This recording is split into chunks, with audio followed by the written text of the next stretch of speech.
Celabox. Kung dati, pana ang gamit ni Cupido, ngayon ay tila balot na. Si Nikki Vergara ay isang accountant na palaban. Impulsive kaya nauuna minsan ng aksyon kaysa pag-iisip ng maigi. Isang gabi nang malaman niyang niloloko lang siya ng kanyang nobyo, sinugod niya ito at binato ng balot. Ngunit laking gulat niya dahil ibang lalaki pala ang pinagkamalan niya. Yun ay si Calix Zamora, ang lalaking sa halip na magalit, tila na love at first sight pa sa kanya. Bigo man itong makuha ang pangalan niya sa unang pagtatagpo, muli silang nagkita dahil ito pala ang bagong lipat nilang kapitbahay. Mula noon ay hindi na siya tinantanan nito at handa itong maghintay gaano man katagal, makuha lang ang kaniyang matamis na pagsinta. Bubuksan niya kayang muli ang kaniyang puso o habang buhay siyang magsisisi dahil sa takot na maloko ulit at hindi pa humihilom ang puso niyang nasawi sa pag-ibig.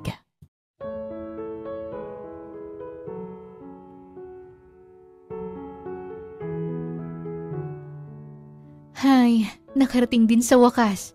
Grabing araw to. Lunes na lunes pa lang pero yung pagod ko pang Biyernes na.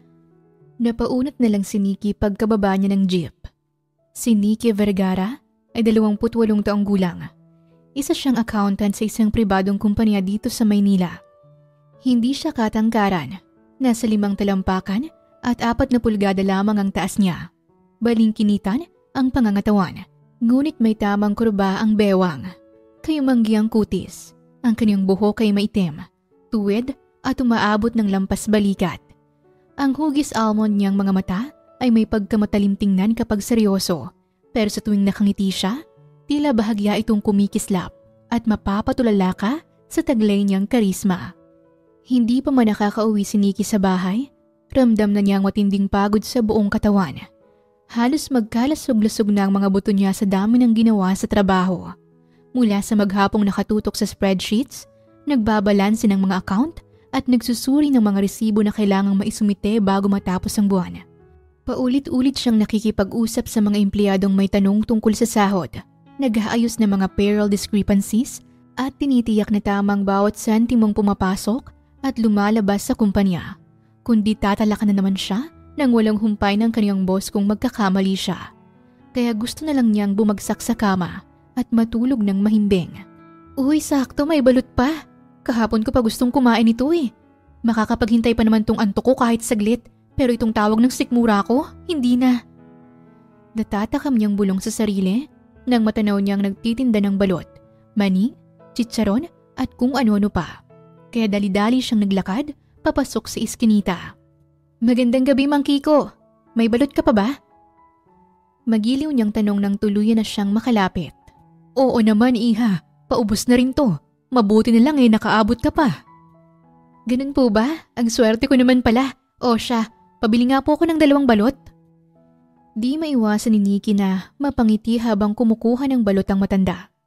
Hanga kasi siya sa kasipagan nito sa kabila ng katandaan. Si Mang Kiko ay 65 taong gulang na, isang veteranong magbabalot sa lugar nila. Sa matagal ng pagtatrabaho sa lansangan, halata sa kaniyang sunog sa araw na balat ang hirap ng buhay. Kulubot na ng husto ang noo at may malalim na linya sa muka. Pero sa kabila ng edad, malakas pa rin ang pangangatawan nito. Malaki ang braso na sinanay na ng panahon sa pagbubuhat ng mabibigat. At kahit hindi na kasing bilis ng dati, may liksi pa rin ang kilos nito. Lagi itong nakasul na kupas na polo at shorts na bahagyang may punit sa gilid.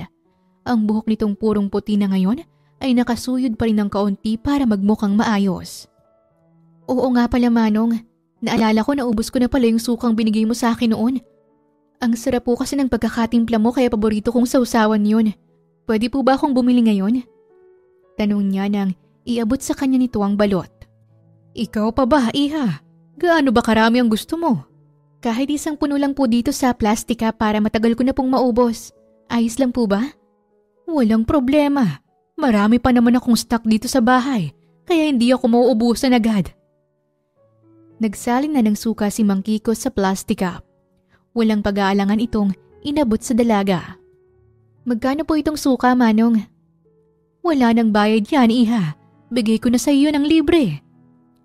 Mabilis na napailing si Nikki bilang pagtanggi. Nako, si Manong talaga ang bait. Huwag na pong libre, bibilhin ko na lang to. Nakakahiya naman po eh. Libre na nga po yung binigay niyo sa akin nung nakaraan. Huwag mo nang isipin yon, iha. Natutuwa lang ako kasi nagustuhan mo yung timpla ko. Sige ka, Manong. Mahihiya na ako niyang bumili dito kapag hindi mo to pinabayaran. Tsaka binibili mo rin yung suka at yung mga recados na nilagay mo dito kaya hindi po pwedeng libre lang to. O sige, dahil mapilit ka. 10 piso na lang yan para sa'yo, iha. Nahihiyang pagpayag ng matanda habang kumakamot sa ulo. Ayan, sa sarapan naman ito hindi ako magrereklamo kahit 20 pa. Pero okay na po yan kesa naman libre lang ulit. Matapos yon ay nagpaalam na si Nikki sa matanda at nagsimula na siyang maglakad papasok sa looban ng iskinita papunta sa tinitirahan niya. Bes, halika, bilisan mo! Isang pamilyar na boses ang biglang tumili habang tumatakbo ang isang babae papalapit sa kanya. Iyon ang matalik niyang kaibigan mula pa noong kolehiyo na si Avi. 28 taong gulang rin pero mas maliit ng bahagya kay Nikki. Nasa 5 talampakan at 2 pulgada lamang ang taas nito. Maputi ito, malagatas ang kutis. Hindi dahil sa maintenance ng skincare, kundi dahil likas na maputi talaga ito mula pagkabata. Meron itong maiikling buhok na kulot at lampas lang sa baba ang haba. Ito ang nag-iisa niyang kaibigan na ubod ng kadaldalan at walang preno pagdating sa pagchichismis. Oh, anong nangyari sa'yo? Ba't madaling-madali ka? Napakunot ang kanyang noo sa pagtataka. Huminto naman sa harapan niya ang kaibigan.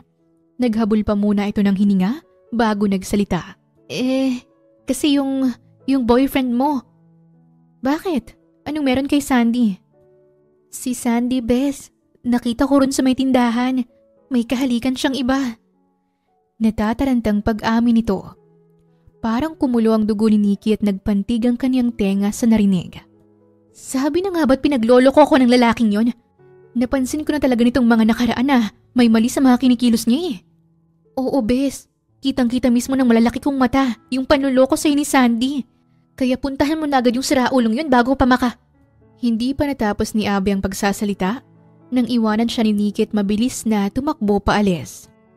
Loko talaga yung babaeng yun. Bigla-bigla na lang umaalis, hindi ko pa nga nasasabi kung sang tindahan. Hoy! Hintayin mo akong babae ka! Nagmamadali si Abby na hinabol ang kaibigan.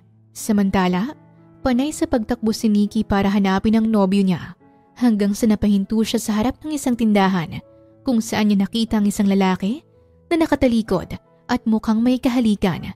Sa sobrang galit ay hindi na nagdalawang isip si Nikki na iba to rito ang balot. Hayop kang lalaki ka? Manloloko ka talaga! Aray! Ano bang problema? Nang lumingon sa kaniyang lalaki, hindi pala ito si Sandy. Magagalit na sana ito sa kanya, ngunit natigilan ng lalaki at napakurap-kurap ng masilayan nito ang maganda niyang muka. Ang estrangherong yun ay si Calix Zamora, 30 taong gulang, matangkad na halos 6 na talampakan, kaya kailangan niyang tumingala nang humarap ito sa kanya. Kayumanggi ang balat, makinis at halatang maalaga sa katawan. Matalimang tingin ng malakape at kulay pilak na mga mata nito. Sa ilalim ng ilaw ng poste, lalo pang tumingkad ang matikas na panga at matangos na ilong nito. Nakasuot ito ng puting long sleeve, bahagyang nakatupi ang manggas hanggang siko. Nanlaki naman ang mga mata ni Nikki at napatakip siya ng bibig dahil sa pagkakamali. Hala, sorry, nagkamali ako. Akala ko kasi ikaw yung boyfriend ko. Nang maglakad papalapit sa kaniyang binata na walang kahit anong ekspresyon ng mukha nito, labis na kinabahan si Nikki. Dahilan para mabilis siyang tumakbo para takasan ito. Sandali, miss! Tatanga-tanga mo talaga, Nikki. Padalos-dalos ka kasi kaya ka napapahamak eh. Reklamo niya sa sarili habang patuloy pa rin sa pagtakbo, papalayo, dahil hinahabol pa rin siya ni Calix. Sa taranta ni Nikki, hindi na niya alam kung saan siya tatakbo. Kahit mabilis siyang kumilos, mas maliksi pa rin si Calix. Kaya hindi niya namalayan na paliko na pala ang tinatakbuhan niya at sa isang iglap, Na-corner siya nito sa pader nang iharang nito ang magkabilang kamay. Napapikit siya nang makita niyang papalapit ang mukha ni Calix, kasabay ang mabilis na pagkalabog ng kanyang dibdib dahil sa kaba. Walang niya naman ngayon pa talaga? Hindi ko na ito matatakasan. Ini-expect niyang pagagalitan siya nito, pagsasabihan ng kung ano-anong masasakit na salita, o baka mas malala ay saktan siya dahil sa pagkakamali niya. Miss, anong pangalan mo? Can I get your number? Mahinahong sambit nito. Dahan-dahang iminulat ni Nikki ang isa niyang mata. Tinitingnan kung seryoso ito o nagbibiro lang, at laking gulat niya dahil nakangiti pa ito sa kanya. Ha? Bakit mo tinatanong ang pangalan ko? At bakit gusto mong makuha ang number ko? Kasi gusto kitang makilala at sa tingin ko, tinamaan ako ng balot, ng pana ni Cupido. Nalaglag na lang ang panga ni Nikki sa narinig dahil hindi ito ang inaasahan niya. Hindi niya alam kung dapat ba siyang matawa, mainis o malito. Matapos niyang tamaan ng balot ang lalaking to, imbis magalit ay gusto pa siya nitong makilala. Teka lang, ayos ka lang ba? Baka nagka-amnesia ka bigla dahil sa tumamang balot sa ulo mo. Hindi ako nagka-amnesia o nababaliw. Mukhang interesting ka lang kaya hindi ako nagalit. Lumapit pa ng husto si Calix, kaya mabilis siyang umiwas ng tingin. Hindi komportable sa sobrang lapit ng kanilang mga muka. Seryoso ako. Gusto kong makuha ang pangalan at number mo. Sabihin na lang natin na ito na ang pambawi mo sa akin. Hindi ko pinamimigay ang number ko sa hindi ko kakilala Kaya sorry na lang talaga sa nagawa ko sa'yo kanina. Why not? Oo nga pala. Kasi may boyfriend ka. Pero manloloko, tama ba? Pilyong kontra ng binata. Napasinghap si Nikki. Nawala sa isip niya si Sandy. Hindi na niya napansin na sobrang nasayang ang oras niya rito. At sa ngayon, mas mahalaga para sa kaniyang nobyo niya. Mas mahalagang malaman niya kung totoo ngang niloloko siya nito. Hala, multo ba yung shadow dun sa bintana? Biglang napaturo si Nikki sa malaking building mula sa di kalayuan. Napaayos naman ang tayo si Calix at mabilis na hinanap ang tinutukoy niya. Nasaan ba? Parang wala naman akong nakiki. Natigilan si Calix nang muli nitong lingunin ang dalaga dahil wala na ito roon. Nang hanapin pa nito sa paligid si Nikki, hindi na niya ito nakita. Talaga naman naisahan ako ng babaeng yun. Kumakamot sa ulong reklamo ni Calix. Wala na itong nagawa kaya napilitan na lang itong umalis. Nang mawala na ang binata, napatawa na lang si Nikki habang nakatago sa halamanan. Utu-utu naman palang lalaking yun. Ang bilis ko siyang naisahan. Akma na sanang lalabas si Nikki sa halamanan, ngunit natigilan siya nang marinig niya ang isang pamilyar na boses na lumabas mula sa gate ng bahay dito sa may pinagtataguan niya. At laking gulat niya nang makitang ito ang nobyo niya. Si Sandy ay 29 na taong gulang, 5 talampakan at 9 na pulgada ang tangkad. May katamtamang pangangatawan, maputi at laging maayos ang gupit. Nakapustura ito sa suot na polo, malinis tingnan, mukhang responsable. Pero sa likod ng maayos na itsura ay isang lalaki pala na hindi marunong makontento. Kumuyom ang kamao ni Nikki nang makita niyang may yakap-yakap na babae si Sandy. Morena ito, may mahaba at wavy na buhok, mapupulang labi. Naka-crop top itong hapit na hapit sa katawan. Litaw ang makinis na tiyan at ang miniskirt nito ay halos umabot na sa hita. At naka-high heels pa ito. Kailangan ko na talagang umalis, Danica. Pauwi na yun si Ate Nikki, kaya kailangan ko siyang sunduin sa may iskinita. Ano ba yan, babe? Ba't kailangan mo pang sunduin yung ate mo? Wala ba siyang paa? Hindi naman bata yung ate mo Basta, kailangan kasi baby. Babalik naman ako maya-maya. Sige na nga, basta babalik ka mamaya ha. Hindi ko na ilalak ang gate para makapasok ka kagad tapos dumiretso ka na sa kwarto ko Doon na lang kita hihintayin. Oo naman, patayin mo yung ilaw para gagapangin kita mamaya sa kwarto. Gusto mo ba yun? Syempre naman babe. Ilang araw mo na akong hindi ginagapang Namimiss ko na nga yun. Walang iya ka, Sandy! Manloloko ka talaga! Hindi na kinain ni Nikki ang mga naririnig, kaya lumabas na siya sa pinagtataguan niya. Halos mapatalon sa gulat ang dalawa matapos niyang sumigaw at mabilis na umayos ng tayo si Sandy mula sa pagkakayakap sa babae niya. Nikki, anong ginagawa mo rito? Hindi na yun mahalaga, Sandy. Ano, gulat na gulat ka? Na nakita ko ng harap-harapan ng panloloko mong hayop ka? Hoy ate, huwag kang mag-skandalo dito. Nakakaya sa mga kapitbahay. Saway sa kanya ni Danica. May gana ka pang mahiya ha? Para sabihin ko sa'yo, ako yung ate na tinutukoy ng lalaking to. Pero ang totoo, girlfriend niya ako. What? Girlfriend? Totoo ba to, Sandy? Baling ni Danica sa binata, pero hindi siya nito sinagot at kay Nikki ito lumapit. Nikki, please. Umalis na tayo dito. Pag-usapan natin to. Mabilis niyang sinampal ang binata nang subukan siya nitong hilahin. Wala na tayong dapat pag-usapan. Narinig ko na ang lahat. Ate pala ha, ang kapal ng mukha mo. Totoo ba to, Sandy? Ginawa mo akong kabit? Sigaw ni Danica, labis ang gulat sa mukha nito. Ano? Ba't hindi ka makapagsalita ngayon? Sabihin mo sa kanyang totoo. Sabihin mo sa kanya na pinagsabay mo kaming dalawa. Dagdag ni Nikki nang manahimik ang binata. Oo, Danica. Totoo yun. Siya ang girlfriend ko. Walang iya ka? Ang sabi mo sa akin single ka. Niloloko mo lang pala ako? Pinalo-palo ito ni Danica sa dibdib na pilit namang sinasangga ni Sandy. Sorry, hindi ko. Hindi nagawang tapusin ni Sandy ang gusto niyang sabihin matapos siyang sipain ni Danica sa pagkalalaki niya. Dahilan para mapasigaw siya at napaluhod sa sahig. Sorry mong mukha mo! Yan ang dapat sa mga lalaking kagaya mo! Mabaog ka sana! Mabilis na pumasok si Danica sa bahay at pinagsarahan sila ng gate. Tama lang yun sa'yo at para mahimasmasan ka, ipaligo mo to!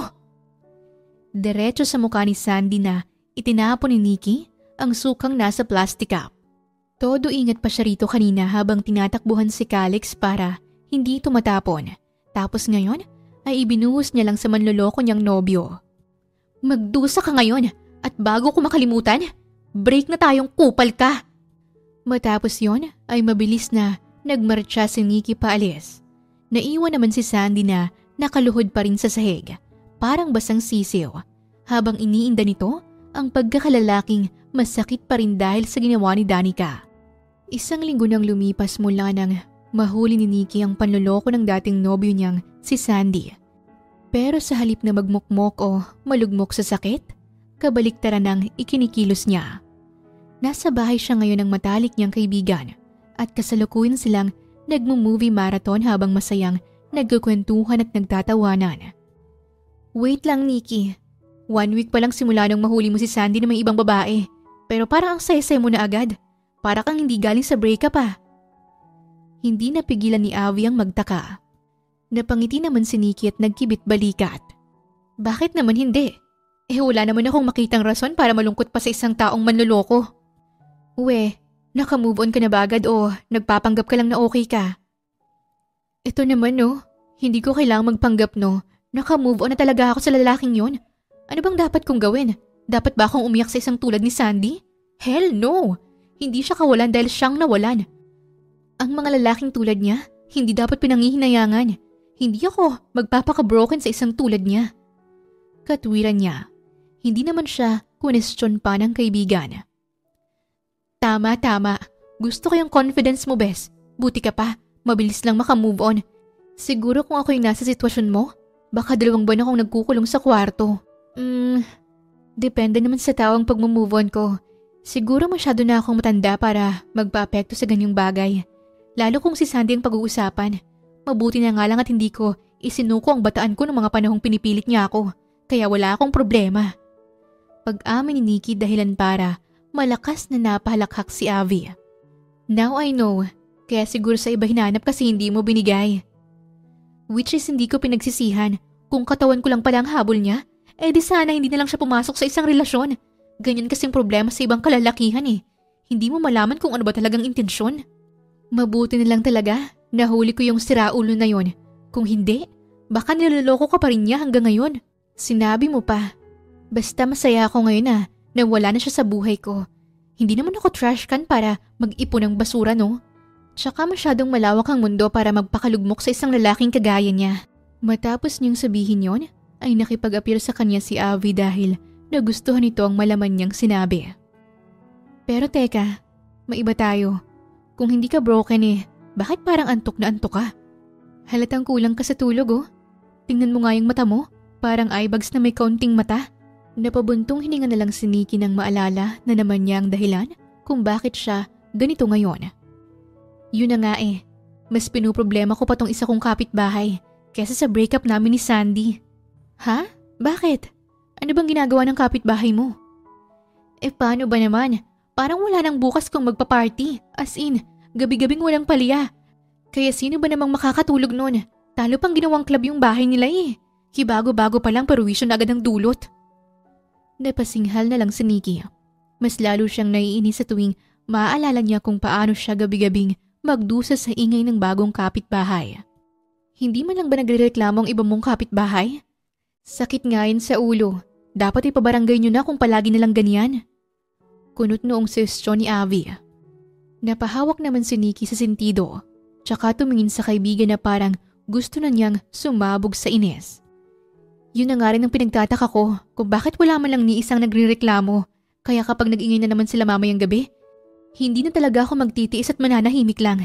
Gigirahin ko na yung kapitbahay ko kahit sino pa siya. Ang hirap kayong pumasok sa trabaho na laging bangag, no? Sure kang gigirahin mo? Paano kung gwapo pala yung kapitbahay mo? Baka bigla kang tumiklop. Pangaasar ni Avi. Naningkit naman ang mata ni Nikki at sinamaan niya ng tingin ng kaibigan. Gwapo ka dyan. Kahit pa kamukha ni Alden yung kapitbahay ko, kung istorbo siya sa pagtulog ko, hindi ko siya palalampasin. At saka hindi mo naman ako kagaya na uhaw sa gwapo, no? Okay, chill. Alam mo namang mga gwapo lang ang inspirasyon ko sa buhay Pero tara na nga, tapos na lang natin tong pelikula. Bago ka pa bumaga dyan at umapoy sa sobrang inis. Napairap na lang si Nikki habang humahagalpak naman si Avi sa pagtawa dahil sa reaksyon ng mukha niya. Nagpatuloy na lang sila sa panunood at hinayaan ang mga oras na lumipas. Kinagabihan, nakaramdam ng kasiyahan si Nikki dahil tumahimik ang paligid. Wala siyang naririnig na ingay mula sa kabilang bahay. Sa wakas, mukhang natuto na ring makiramdam tong kapitbahay. Parang makakatulog na ako ng mahimbing nito Bulong niya sa sarili habang nakahiga na sa kama. Napangiti pa siya at nagdesisyon ng pumikit. Handa ng damhin ang kapayapaan ng gabi. Ngunit halos ilang minuto pa lang ang nakakalipas nang bigla na lang dumagundong ang malakas na tunog ng speakers mula sa kabilang bahay. Biglang napadilat si Nikki at napabalikwas mula sa pagkakahiga. Putik na buhay to, Bulyaw niya habang kinakamot ang ulo na halos gusto niyang tuklapin ang sariling anit dahil sa inis. Napipiko na ako Humanda talaga sa akin kung sino man ang nakatira dyan. Aniya sabay bangon mula sa kama.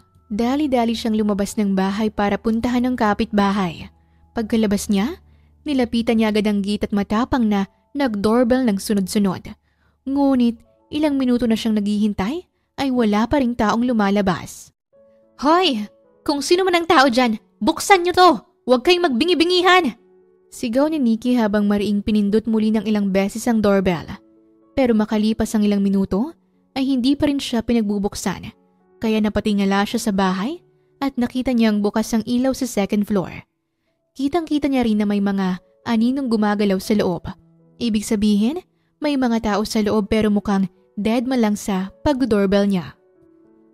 Ganun pala Akala niyo ba titigilan ko kayo?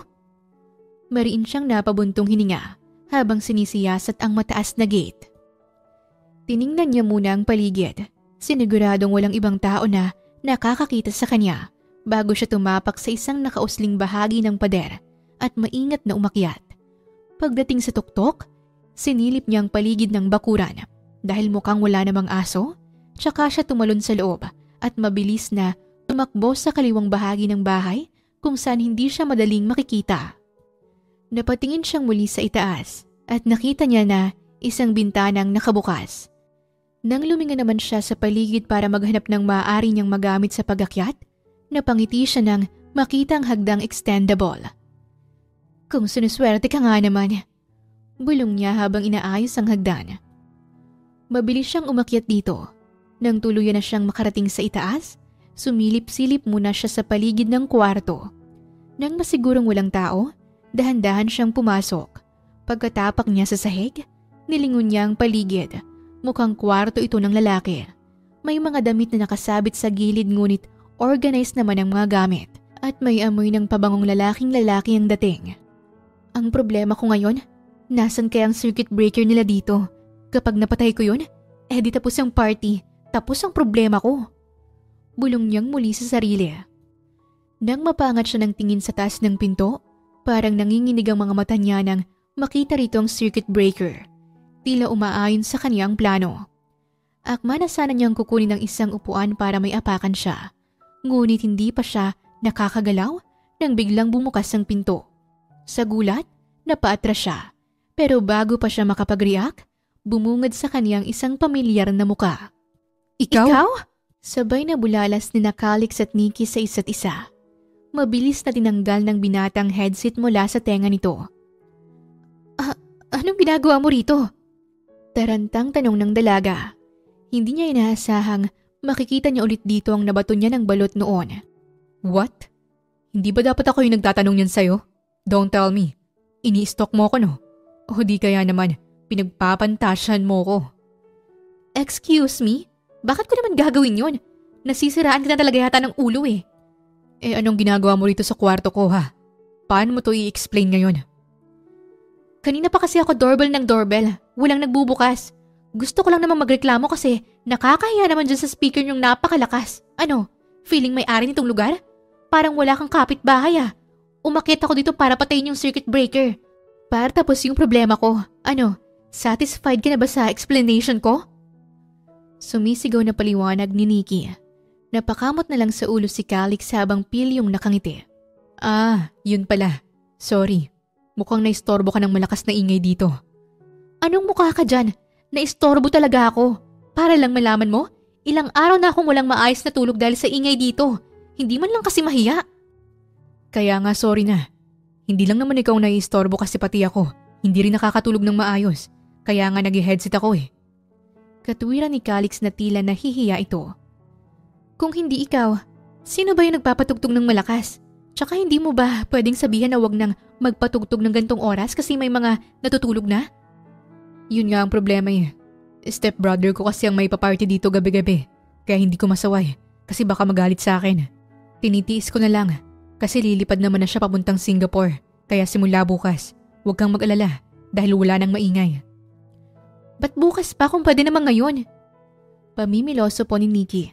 Nakataas pa ang kilay niya. Kaya nga ako nagsusorry eh. Sige, ganito na lang para makabawi ako sa'yo. Punta na lang tayo sa malapit na coffee shop. Tutal parang hindi naman tayo makakatulog agad dito eh. Ano, game? Libre ko. Alok ng binata. Pilit pa siya nitong nginingitian. Sige na nga, makakatangi pa ba ako sa libre? Pasalamat ka't linggo bukas kaya wala akong pasok. Mabilis na pagpayag ni Nikki na hindi na pinag-isipan, kaya't natawa na lang si Calix. Pagdating talaga sa libre, ang daling kausap eh no? Bakit ba? Ikaw naman ang nag-alok. Basta, siguraduhin mo lang bukas na wala na talaga yung stepbrother mo. Kundi, ipapaluno ko talaga sa kanya yung speaker niya. Ang bayolente naman ito. Oo nga, sigurado na akong lipad na niya bukas. Di mabuti. O siya, tara na sa coffee shop. Oh, anong gagawin mo dyan? Takang tanong ni Calix nang pumunta siya sa may bintana. Obvious ba? Dito ako dumaan kanina para makakyat dito eh. Napangiti na lang si Nikki habang kumakamot sa ulo na siya namang ikinalaglag ng panga ni Calix. Hanep, kung di ka lang talaga maganda, iisipin kong professional akyat bahay ka. Sus, nagawa pang mambolay eh. Sige na, dito na lang ulit ako dadaan sa bintana kasi nakakahiya naman kung sasabay ako sa'yo dyan sa loob. Baka ano pang isipin ng stepbrother mo kapag nakita niya ako. Hintay na lang kita sa may gate, okay? Bilisan mo. Ayoko nang pinaghihintay. Oo na, napaka-demanding naman ito. Nang mawala na sa paningin ni Nikki ang binata, umakyat na rin siya sa bintana hanggang sa makababa na siya sa labas. Pagkarating nila sa coffee shop, agad nang naghanap ng bakanting upuan si Nikki, habang si Calix naman ay nagtungo na sa counter para umorder. Buti pa dito nakaka-relax ang amoy ng kape. Napapikit si Nikki saglit. Ninanamnam ang nakakaadik na amoy ng kape at pastry na pumapalibot sa lugar. Ilang saglit lang ay dumating na rin si Calix. Bit-bit ang 2 tasa ng kape at isang slice ng cake. Naupo ito sa tapat niya ng may nakakalokong ngiti sa labi. Ito na po ang order para sa prinsesang akit bahay. Isang mainit na kape para sa matapang pero mukhang antuking dalaga. At isang slice ng cake para hindi masyadong bitter ang gabi mo. First of all, naging akit bahay lang ako dahil sa stepbrother mo. Second, hindi ako antukin.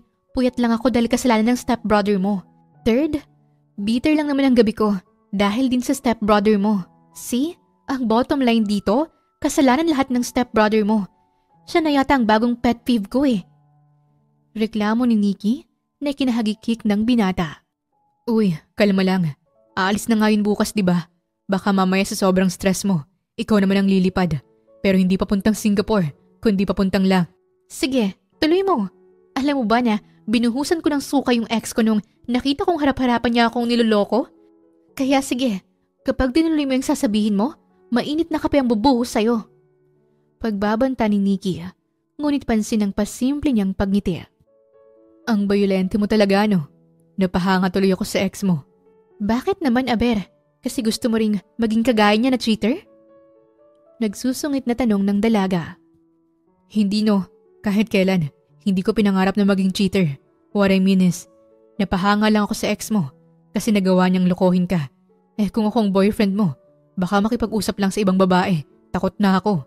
Kung ikaw ba naman ang girlfriend na parang mas mabangis pa sa tigre. Sinong hindi matatakot magloko? Kaya nga hanga ako sa ex mo eh.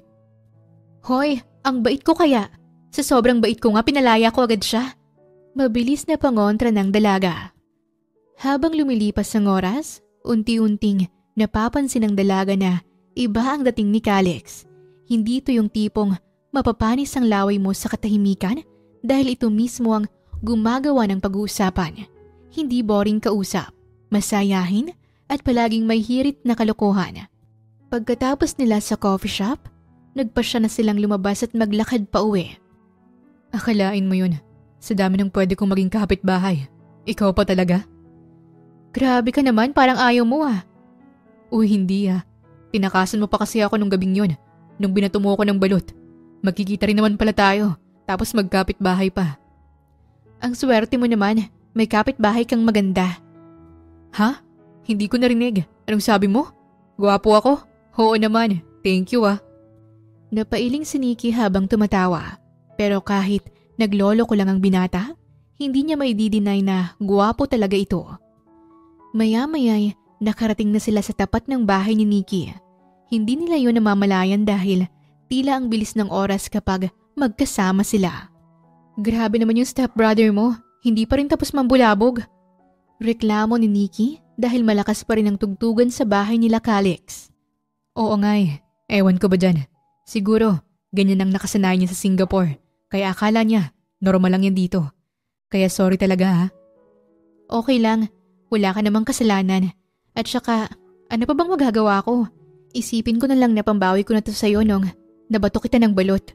Kaya titiisin ko na lang. Tugon ng dalaga na napabuntong hininga na lang pagkatapos. Naks, nakuha ko na nga kanina yung pangalan at number mo. Bumawi ka pa sa akin. Lakas ko naman sa'yo. Panunokso ni Calix sabay kindat sa kanya. Ewan ko sa'yo. Sige na, papasok na ako. Susubukan ko na lang matulog. Alright, good night sa'yo. Sige na, pasok ka na rin. Good night din sa'yo. Nagtungo na si Calix papunta sa tapat ng bahay nito. Kaya naman, tumalikod na rin ang dalaga. Nikki! Akma na sana niyang bubuksan ang gate ngunit natigilan siya matapos siyang tawagin ng binata. Kaya muli siyang napalingon dito. Bakit? May nakalimutan ka bang sabihin? Gusto ko lang sabihin na nag-enjoy akong kasama ka kahit konting oras lang. Talaga lang ha? Baka nga bored na bored kayo eh. Kaagad namang umiling ang binata bilang pagkontra. Gusto ko ring sabihin na ang cute mo, lalo kapag ngumingiti ka. Pagkasabi nun, mabilis itong pumasok sa loob ng gate na tila nahiya pa sa sariling sinabi. Natigilan na lang si Nikki sa kinatatayuan niya. at napangiti na lang di kalaunan. Simula nung gabing yon hindi na siya tinigilan ni Calix. Parang gusto nito na palaging nakabuntot sa kanya. Daig pang stalker na bigla-bigla na lang sumusulpot kahit saan siya magpunta. Lagi rin siya nitong inaabangan pag uwi niya galing sa trabaho, na hindi niya naranasan sa ex niya kahit malapit lang sa may kanto ng iskinita ang bahay nito. Ngunit hindi man aminin ni Nikki, nasanay na siya at hinahanap na niya ang presensya ng binata. Kaya naman hindi may tatangging nakapagpalagay na sila ng loob sa bawat araw na lumilipas. Isang gabi nang pauwi si Nikki galing sa trabaho, hindi pa siya nakakalapit sa kanto ng iskinita nang matanaw na naman niya ang binata na naghihintay sa kanya. Nakasandal ito sa poste ng ilaw. Nang makita siya nito, ay bigla itong umayos ng tayo at kumaway sa kanya habang may malawak na ngiti sa mga labi. "Ano na namang ginagawa mo rito, ha?" Tanong ni Nikki pagkalapit niya rito. "Sabi ko naman sa'yo, di ba? Gabi-gabi kitang ihahatid pa uwi." "Sabi ko naman sa'yo hindi na kailangan eh. Alam ko namang pagod ka sa trabaho, kaya dapat nagpapahinga ka na lang." "Ayos lang yun. Huwag mo na akong alalahanin. Part kaya to ng panliligaw ko sa'yo." Nakangising tugon ni Calix habang sabay silang naglakad papasok sa iskinita. Inakbayan pa siya nito. Napapailing na lang si Nikki. Sa mga nakalipas na araw, lagi siya nitong kinukulit tungkol sa panliligaw daw nito. Pero hindi niya yon siniseryoso. "Ba't sa tuwing sinasabi kong nililigawan kita, bigla kang natatahimik?" Alam ko naman kasi nagbibiro ka lang." Napahinto si Calix sa paglalakad dahil sa nakuhang sagot. "Akala ko ayos lang sa'yo." "Ayos na ano?" Takang tanong ni Nikki na napahinto rin sa paglalakad. "Akala ko ayos lang sa'yo na ligawan kita. Yun pala, iniisip mong nagbibiro lang ako. Pero Nikki, gusto kong malaman mo na seryoso ako sa'yo. Seryoso ako nung sinabi kong liligawan kita." Natigilan si Nikki sa inamin ng binata. Ilang saglit silang nagkatitigan at binalot ng katahimikan bago niya nagawang magsalita. Calix, "Ano yun?" "Siguro, mas okay kung ganito muna tayo. Oo, aaminin kong masaya ako sa tuwing kasama kita. Panatag ako at pakiramdam ko na safe ako kapag nandyan ka sa paligid ko. Pero kasi sa ngayon, gusto kong ganito muna tayo. Parang getting to know each other muna. Hindi ba?" "Takot ka pa bang pumasok sa relasyon?" Huminga ng malalim si Nikki bago tumango. "Hindi ko pa kaya. Lalo na't hindi pa rin tuluyang naalis sa isip ko yung panlolokong ginawa sa akin ni Sandy." Tumango si Calix. Hindi naman ito mukhang nagalit o nasaktan. Sa halip, ngumiti ito. Hinawakan ng dalawa niyang kamay at tumingin ng diretso sa mga mata niya. "Naiintindihan ko, pero gusto kong malaman mo na handa akong maghintay. Handa akong maghirap para makuha ang tiwala mo. At kapag ready ka ng sumugal ulit, kapag naghilom na ang puso mo, nandito lang ako sa tabi mo. Handang patunayan ang nararamdaman ko para maging karapat-dapat sa'yo. Sa ngayon, tama ka. Mas mabuti ngang ganito muna tayo. Dahil gusto ko na kapag handa ka ng pumasok sa isang relasyon, gusto kong hindi ka napipilitan at sigurado ka na sa nararamdaman mo." Sinserong tugon ni Calix. Napangiti si Nikki dahil hindi siya pinahirapan ng binata at nirespeto nito ang kaniyang desisyon. "Salamat, Calix. Salamat dahil hindi mo ko pinipressure." Ngumiti lalo ang binata at ginulol lang nito ang kaniyang buhok. "Wala namang problema sa akin yun.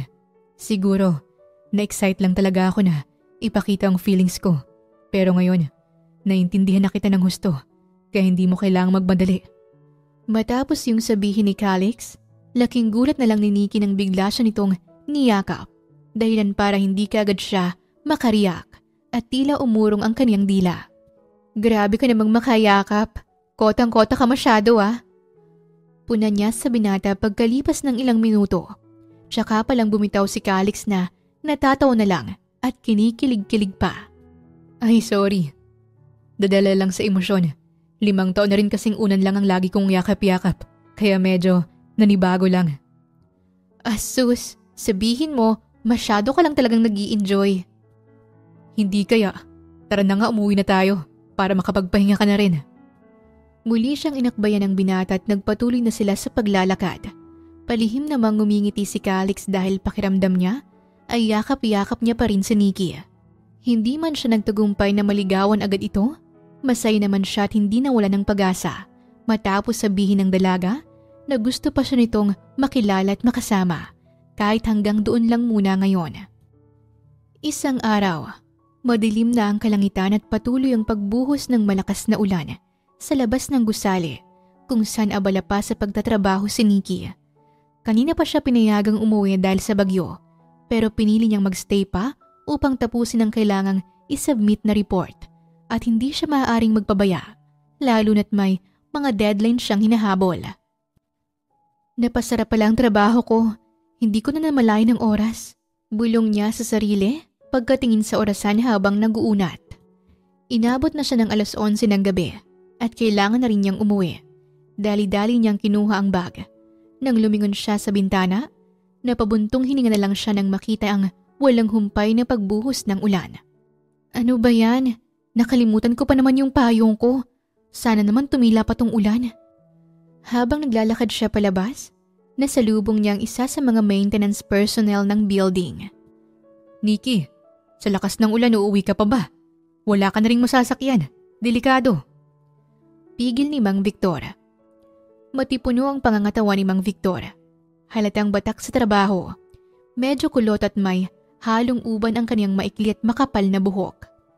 Sunog sa araw ang kaniyang balat. Hating magaspang sa langis at alikabok. May malalim na guhit sa noo. May malalapad na palad na puno ng kalyo. Tanda ng taon-taong pagbabanat ng buto. Nakasuot siya ng lumang asul na unipormeng may bahid ng grasa. Bahagyang lukot at tila amoy pintura at bakal. Salamat sa pag-aalala, Mang Victor. Pero kailangan ko talagang umuwi para makatulog pa ako. Hindi rin ako pwedeng umabsent bukas eh. Diyos ko, iha. Mahirap na. Baka abutin ka ng baha sa daan. Hindi ka ba natatakot sa bagyo?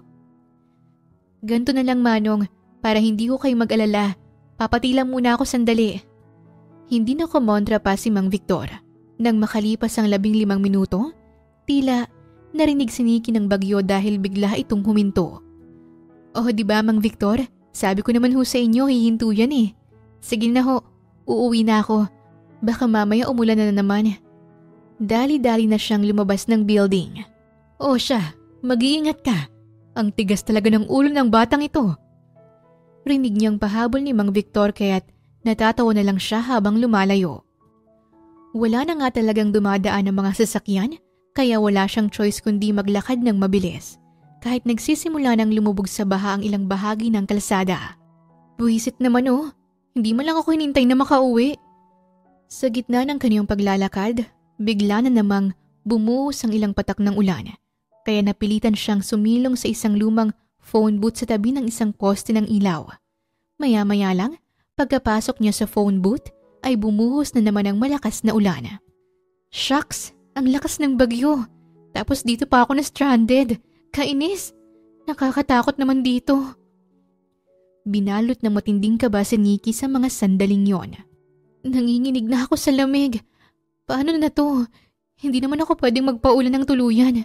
Last time nagpaulan ako nagkasakit ako. Sa dami kong bayarin, hindi ako pwedeng umabsent sa trabaho. Halos mangiyak-ngiyak na si Nikki makalipas ang halos kalahating oras.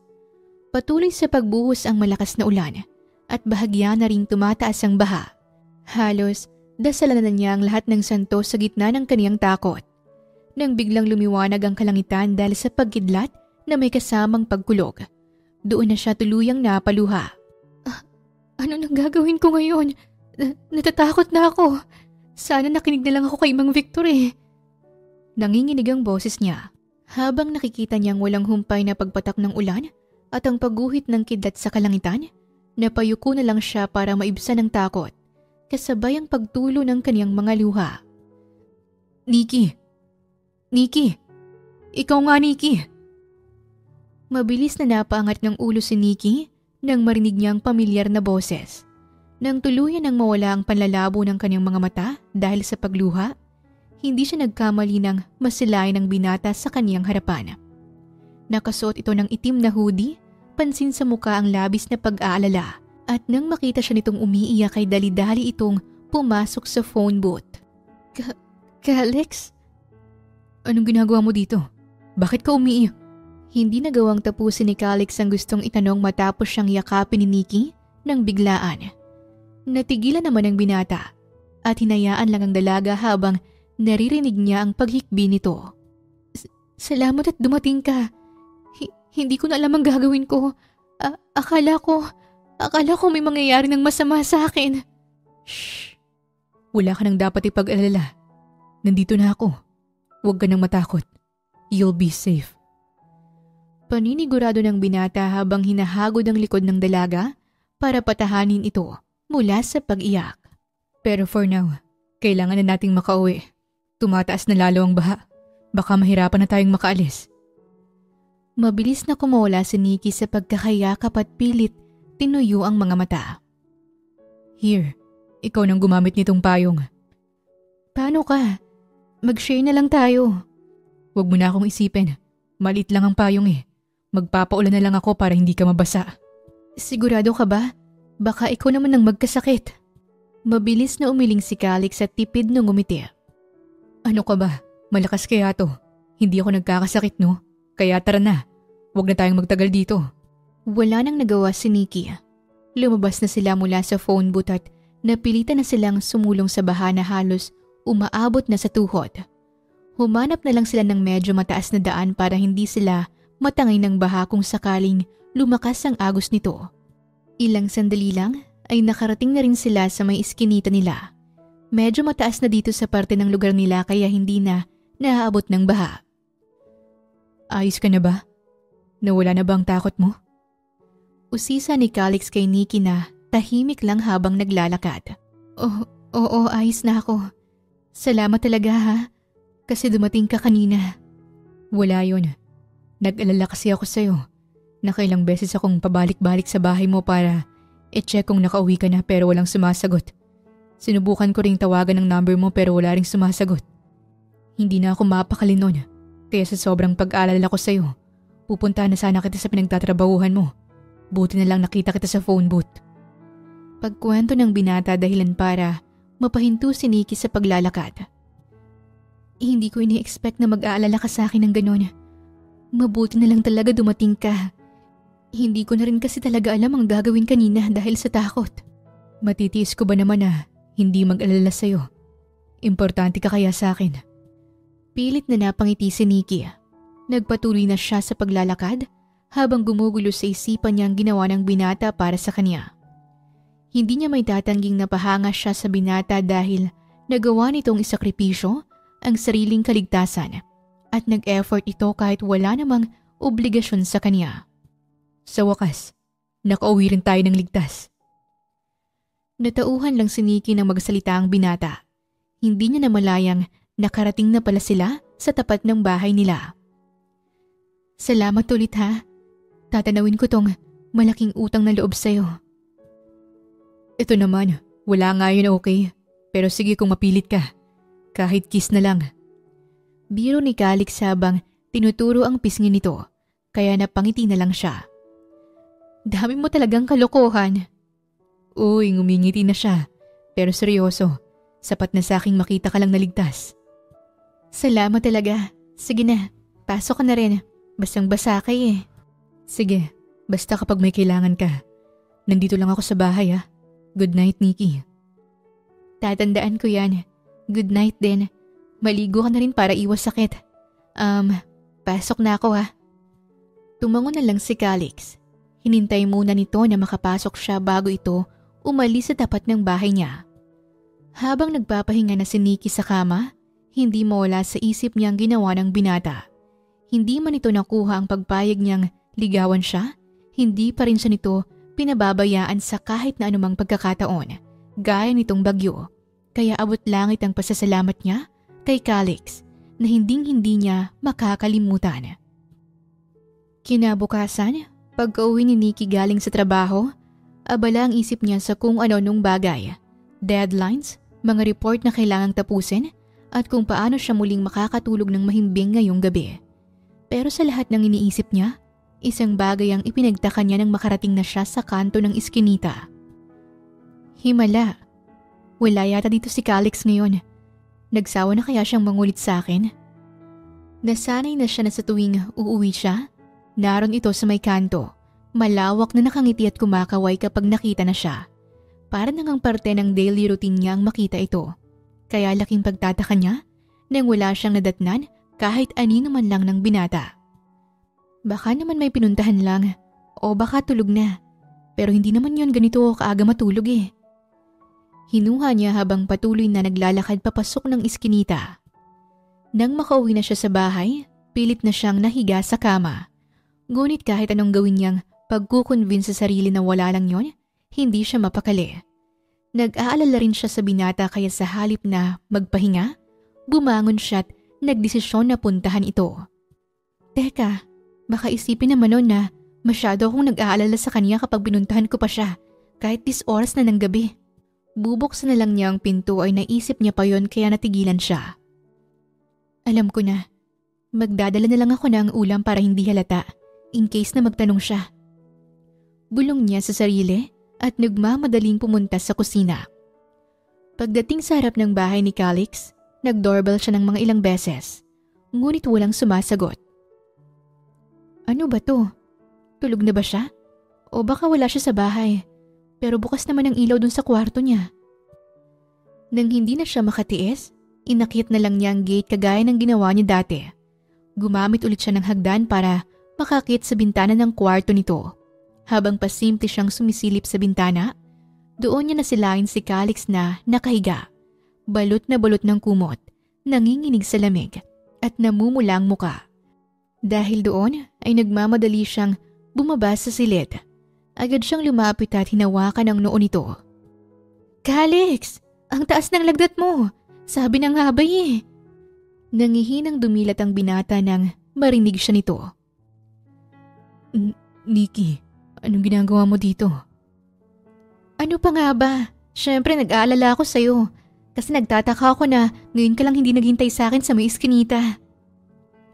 Ang sabihin mo, namimiss mo lang ako. Pilit itong ngumiti sa kabila ng kalagayan. Ewan ko sa'yo, nagagawa mo pang magbiro. Nilalagnat ka na nga dyan eh. Grabe ka ha? Bakit hindi ka man nagsabi sa akin na may sakit ka? Wala lang to. Lagnat lang to. Tsaka alam kong pagod ka sa trabaho, kaya hindi na kita inabala pa. Katuwiran pa nito. Patuloy pa rin ang panginginig ng katawan. Anong abala ka dyan? Kapag ako'y nasa panganib, nandyan ka para sa akin. Kaya dapat lang na nandito rin ako kapag kailangan mo ako. At nangyari lang naman to sa'yo dahil sa akin eh. Kung hindi ka nagpaulan kagabi, hindi ka magkakasakit. Lagnat nga lang to. Okay lang ako. Dapat magpahinga ka na.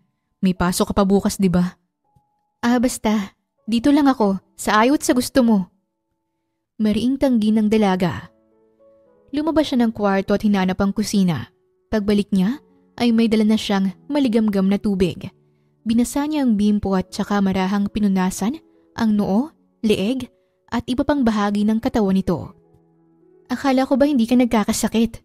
Hindi pa pala sa lagay na yan ha? Sesermonan mo ba talaga ako o aalagaan?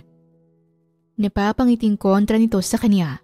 Sa halip na sagutin, ay bahagya niyang ibinaba ang kumot nito. Ang kapal ng kumot mo. Dapat hindi mo masyadong binabalot ng kumot ang katawan mo para di lalong tumaas ang lagnat mo. Ang lamig eh. Kita mo namang nanginginig ako. Basta. Tiisin mo na lang. Hindi nagawang tapusin ni Nikki ang gustong sabihin. Matapos siyang hilahin ng binata at mabilis siyang ikinulong sa mga bisig nito. Hoy! Anong ginagawa mo? Hindi porket may lagnat kaya pagbibigyan na kitang tsansingan ako. Hindi naman kita tsansingan eh. Hindi mo ba alam na body heat can help reduce chills? Kaya hayaan mo na akong yakapin ka. Katwiran ng binata na mas lalo pang hinigpitan ang pagkakayakap sa kanya. Papalusot pa eh. Alam ko na mga galawan mo, Mr. Calix. Please, kahit saglit lang. Naglalambing ang boses nitong pakiusap sa kanya. Natigilan naman si Nikki at hindi makasagot. Wala na siyang nagawa kundi pagbigyan na lang ito. Maya-maya nga'y naramdaman niyang Nawala na ng bahagyang panginginig nito kaya hinayaan niya lang si Calix na yakapin pa siya. Oh, okay ka na Hindi ka na nanginginig kaya huwag kang abuso. Kumawala na si Nikki sa pagkakayakap nito makalipas ang ilang minuto. Yakap lang Ang damot naman ito. Damot ka dyan. Dito ka lang ha. Magpahinga ka lang dyan tapos ipagluluto kita saglit na makakain mo para makainom ka na rin ng gamot. Muli niya itong iniwan at bumalik sa kusina para maghanap ng pwedeng lutuin para sa binata. Saglit siyang napahinto sa gitna ng paghahanap ng muli niyang maalala ang pagyakap ni Calix sa kanya. Hindi niya maintindihan kung bakit gano'n na lang kabilis ang pagkalabog ng kanyang dibdib at may kung anong kiliti ang naramdaman niya. Hindi niya maintindihan pero parang ang gaan-gaan sa dibdib na tila gusto niyang yakapin ito ulit. Ano ka ba, Nikki? Kung ano-anong iniisip mo? Kontra niya sa sarili at dali-dali na siyang nagluto para mabaling sa ibang bagay ang isip niya. Matapos magluto, pinakain na niya ang binata at pinainom ito ng gamot.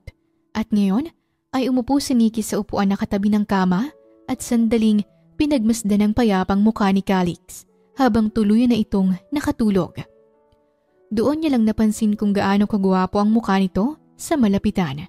Kahit magulo ang buhok, ang sarap pa ring titigan ng maamo nitong mukha. Ano bang meron sa'yo? At parang nalilito na ako. Gusto na ba kita o masyado lang akong panatag kapag nandito ka sa tabi ko? Masyado lang ba akong nasanay sa presensya mo? O may iba na akong nararamdaman para sa'yo? Hanggang sa hindi na niya namalayang nakatulog na rin pala siya habang nakaupo at tanging ulo niya lang ang nakapatong sa kamay niyang nasa dulong bahagi ng kama. Makalipas ang 2 araw, bumalik na sa normal ang lahat. Magaling na si Calix at balik na rin sa dati ang routine nila. Naghihintay sa kanto, naglalakad pa uwi ng sabay at nagtutuksuhan sa daan. Ngunit sa kabila nun ay tila may kakaiba kay Nikki na maging siya ay hindi maipaliwanag sa kaniyang sarili. Ano ba tong nararamdaman ko? Nahawa ba ako sa lagnat niya? Bakit ganito? Hindi naman ganito dati Ngayon bakit sa tuwing umingiti siya, ang lakas ng epekto nun sa akin na para bang may kung anong kuryente ang dumadaloy sa katawan ko na hindi ko maintindihan. Bulong niya sa sarili habang pinagmamasdan si Calix na tumatawa habang naglalakad sila pa uwi. Nang mapansin ng binatang pagtitig niya rito, bigla itong natigilan at hinarap siya. Bakit ganyan ka makatingin ha? Sige ka, titigan mo pa ako ng ganyan. Liligaw na talaga kita kahit ayaw mo pa. Pagbibiro nito, kasabay ang muling pagtawa.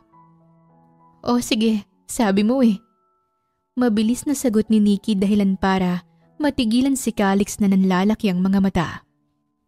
Ha? Anong ibig mong sabihin? Eto, tinititigan na ulit kita. Hindi ba sabi mo, liligawan mo ako kapag tinitigan pa kita gaya nito? Kaya heto, I'm staring at you. Teka, seryoso ka ba? Nagbibiro lang naman ako Sabi ko naman sa'yo na handa akong maghintay. Hindi ako nagbibiro. Sinabi mo na rin lang, might as well pagbigyan kita. Hindi nagawang tapusin ni Calix ang gustong sabihin matapos siyang unahan ni Nikki. Nanlaki lalo ang mga mata ng binata. Tila hindi makapaniwala. Sa loob-loob nito, pangarap lang yun noon na magka-chance siya kay Nikki. Pero ngayon, parang himala na nagkatotoo. Yes! Yes! Thank you, Nikki! Sigaw nito sabay yakap sa dalaga. Daig pang sinagot ng nililigawan ang naging reaksyon nito. Walang bawian Walang bawian. Mabilis namang tugon ni Nikki bilang paninigurado. Sa pagkakataong ito, hindi na niya maitago at inamin niya na rin sa sarili na may nararamdaman na siya para kay Calix. Simula nung araw na yon, tuloy-tuloy na ang panliligaw ni Calix kay Nikki. Lahat ng paraan, ginagawa nito para lang mapatunayan na seryoso ito at karapat-dapat na maging boyfriend niya.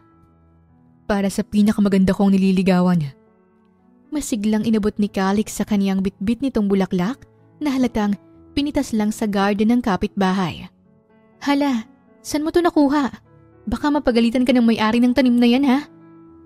Natatawa niyang usisa habang kinukuha ang 3 piraso ng sunflower na may mahabang tangkay. Napakamot sa ulo si Calix. Diyan sa tanim ni Aling Nora. Sarado na kasi yung flower shop na nadaanan ko eh. Sira ka talaga. Huwag mo na yung uulitin, ha? Kapag ikaw napahamak talaga, ewan ko na lang. Hindi yan oh. Ang lakas ko kaya kay Aling Nora. Kapag nalaman niyang sa'yo ko binigay ang pinitas kong bulaklak, hindi yun magagalit. Number 1 fan kaya ng love team natin yun. Napailing na lang si Nikki. Ngunit hindi niya may tago ang kilig. Sa kabila ng walang humpay na panliligaw nito kay Nikki, kahit parang sila na sa lahat ng kilos at tinginan, alam ni Calix na hindi pa rin siya opisyal na sinasagot ng dalaga. At alam din yun ni Nikki. Alam niyang hinihintay lang ni Calix ang formal na yes mula sa kanya. Pero sa tuwing susubukan niyang pagbigyan nito, bumabalik ang takot na iniwan sa kanya ng ex niyang si Sandy. Dahil doon ay maraming paano si Nikki. Paano kung lokohin lang ulit siya? Paano kung magsawa sa kanya si Calix? Paano kung hindi talaga pagmamahal ang intensyon at habol nito sa kanya? Dahil doon, lumipas ang 2 taon na nasa courting stage pa rin sila. Sa mata ng iba, parang matagal na silang magkasintahan. Pero para kay Nikki, may bahagi pa rin ng puso niya na hindi niya magawang ibigay ng buo ang matamis niyang oo. Isang Sabado, niyaya siya ni Calix na mag-date sa mall. Simpleng gala lang yon. Kain sa food court, nood sa sinihan, laro sa arcade, window shopping sa mga store, at walang patid na asaran. Tawang-tawa ko rin sa pelikula. Hindi ko ina-expect na ganun pala yun ka-comedy. Akala ko pa naman horror yun. Natatawang sabi ni Calix pagkalabas nila mula sa sinihan. Nakahawak pa ito sa tiyan niya na tila sumasakit na dahil sa sobrang pagtawa. Samantalang si Nikki naman ay pilit lang na ngumiti. Next time, balik ulit tayo ha. Subukan natin yung isa kong nakakatawa rin, kagaya ng pinanood natin ngayon. Nawala ang ngiti sa mga labi ni Calix nang mapansin ito ang biglang pananahimik ni Nikki kumpara kanina. Parang may bumabagabag dito. Kaya nang makaupo sila sa isang bench sa gilid, doon na ito naglakas loob na magtanong. May problema ba? Bigla kang tumahimik eh. Tapos parang ang lalim ng iniisip mo. Wala. Okay lang ako. Nikki, kilala kita. Alam ko kapag okay ka. At ngayon, alam kong hindi ka okay. Napatungo si Nikki. Naglaro ang mga daliri sa strap ng bag niya habang iniipon ang lakas ng loob para sabihin ng kanina pang bumabagabag sa kanya. Calix, ganito kasi yan. Kung napapagod ka na, kung feeling mo sobrang tagal ka nang pinaghihintay, okay lang sa akin kung gusto mo nang huminto. Saglit na natahimik si Calix, parang hindi siya makapaniwala sa narinig. Pero nang makita niyang lungkot sa mata ni Nikki, doon niya ito naintindihan. Napapagod? Kahit kailan naman ay hindi ako napagod sa'yo. Bakit ko naman iisipin yun? Kasi 2 taon na, Calix. 2 taon mo nang pinapatunayan ang sarili mo sa akin. Pero hanggang ngayon, hindi pa rin kita sinasagot. Naisip ko lang na baka sawa ka na. Hindi mo lang masabi. Nikki. Hinawakan ito ang kamay ng dalaga. Hinigpitan ang hawak na parang sinasabing hindi kita bibitawan anuman ang mangyari. Kahit 10 taon pa yan, kahit habang buhay pa kitang hintayin, gagawin ko. Hindi ko kailanman pagsisisihan ang oras na inilaan ko para sa'yo. Pero paano kung sa huli? Sa huli hindi pa rin kita kayang sagutin. Kahit ano pa yan, basta't nasa tabi mo ako. Masaya na ako nun. At gusto kong malaman mo na hindi ako napagod at hindi ako mapapagod. Bakit? Bakit ganito ka sa akin? Ayaw mo bang sumaya? Yung totoong saya? Hindi gaya ng ginagawa ko sa'yo na parang walang kasiguraduhan. Sunod-sunod na tanong ni Nikki habang unti-unting tumutulo ang mga luha niya. Kasi ikaw si Nikki at para sa akin, walang ibang Nikki sa mundo na kagaya mo. Aanin ko ang puro saya kung hindi naman ikaw ang dahilan nun. Hindi alam ni Nikki kung matutuwa ba siya o lalong may iyak sa sinabi nito. Sa lahat ng lalaking nakilala niya, si Calix lang ang natatanging ganito. Sorry. Natatakot kasi ako na baka mauwi sa walang paghihirap at paghihintay mo. 2 taon na nga kitang pinaghihintay at pinapaasa. Hinawakan ni Calix ang magkabila niyang pisngi at tinuyo ang mga luhang nagkalat sa mukha niya gamit ang daliri nito. Gaya ng sabi ko, handa akong maghintay gano'n man yun katagal. Hindi ako mapapagod at hindi ako magsasawa kung ikaw ang dahilan nun. Gusto ko ring malaman mo na naiintindihan kita na kaya ka nahihirapang magmahal ulit dahil sa nakaraan mo, dahil sa panlulokong naranasan mo. Alam kong hindi yun madali para sa'yo. Kaya wag mong pilitin ang puso mo hanggat hindi pa tuluyang humihilom ang sugat nito. At gaya ng sabi ko, mas gugustuhin ko pang mahalin mo ko kapag sigurado ka na, kapag buo na ang desisyon mo. Sorry. Sorry kung pinapahirapan kita. Shh. Hindi mo kailangang mag-sorry, okay? Naiintindihan kita. Basta pangako ko sa'yo na nandito lang ako. Kaya sana hayaan mo kong mahalin ka. Sunod-sunod na napatango si Nikki. Hindi na niya nagawang makapagsalita kaya niyakap na lang niya ng mahigpit ang binata. Salamat, Calix. Salamat dahil naiintindihan mo ko. Kakarating lang ni na Calix at Nikki sa looban ng iskinita matapos ang buong araw nilang magkasama sa mall. Mag-alas 9 na ng gabi, kaya tahimik na ang paligid, maliban sa kaluskos ng ilang batang nagtatakbuhan pa uwi at tunog ng mga TV mula sa mga bahay-bahay. Bulaga! Nang malapit na sila sa may bahay ni Nikki, biglang sumulpot mula sa dilim ang nagtatagong kaibigan ni Nikki at bigla sila nitong ginulat. Ang tawanan ni Nikki at Calix ay napalitan ng sigaw. Loko ka, Avi! Aatakihin ako sa'yo sa puso! Ba't bigla-bigla kang sumusulpot? Bulalas ni Nikki sa kaibigan. Humagalpak naman si Avi sa kakatawa. Kanina pa ako nakatambay dito. Nakita ko kasi kayong papalapit kaya sinadya ko talaga kayong gulatin. Paliwanag ni Avi. Ba't hindi kita napansin? Natural, hindi niyo talaga ako mapapansin dahil naghaharutan kayong dalawa. Katwiran pa nito dahilan para pareho silang matawa ni Calix. Ano palang ginagawa mo dito? Gabi na oh. Usisa ni Nikki sa kaibigan. Ano pa ba? Di makikitulog sa'yo. Wala kasi akong kasama sa bahay. Tsaka nararamdaman ko na marami kang ikukwento sa akin. Paliwanag nito sabay kindat sa kanya. Umaandar na naman yung pagiging chismosa mo. Giit ni Nikki kaya muli silang nagtawanan. Uy, tamang-tama may naalala ko.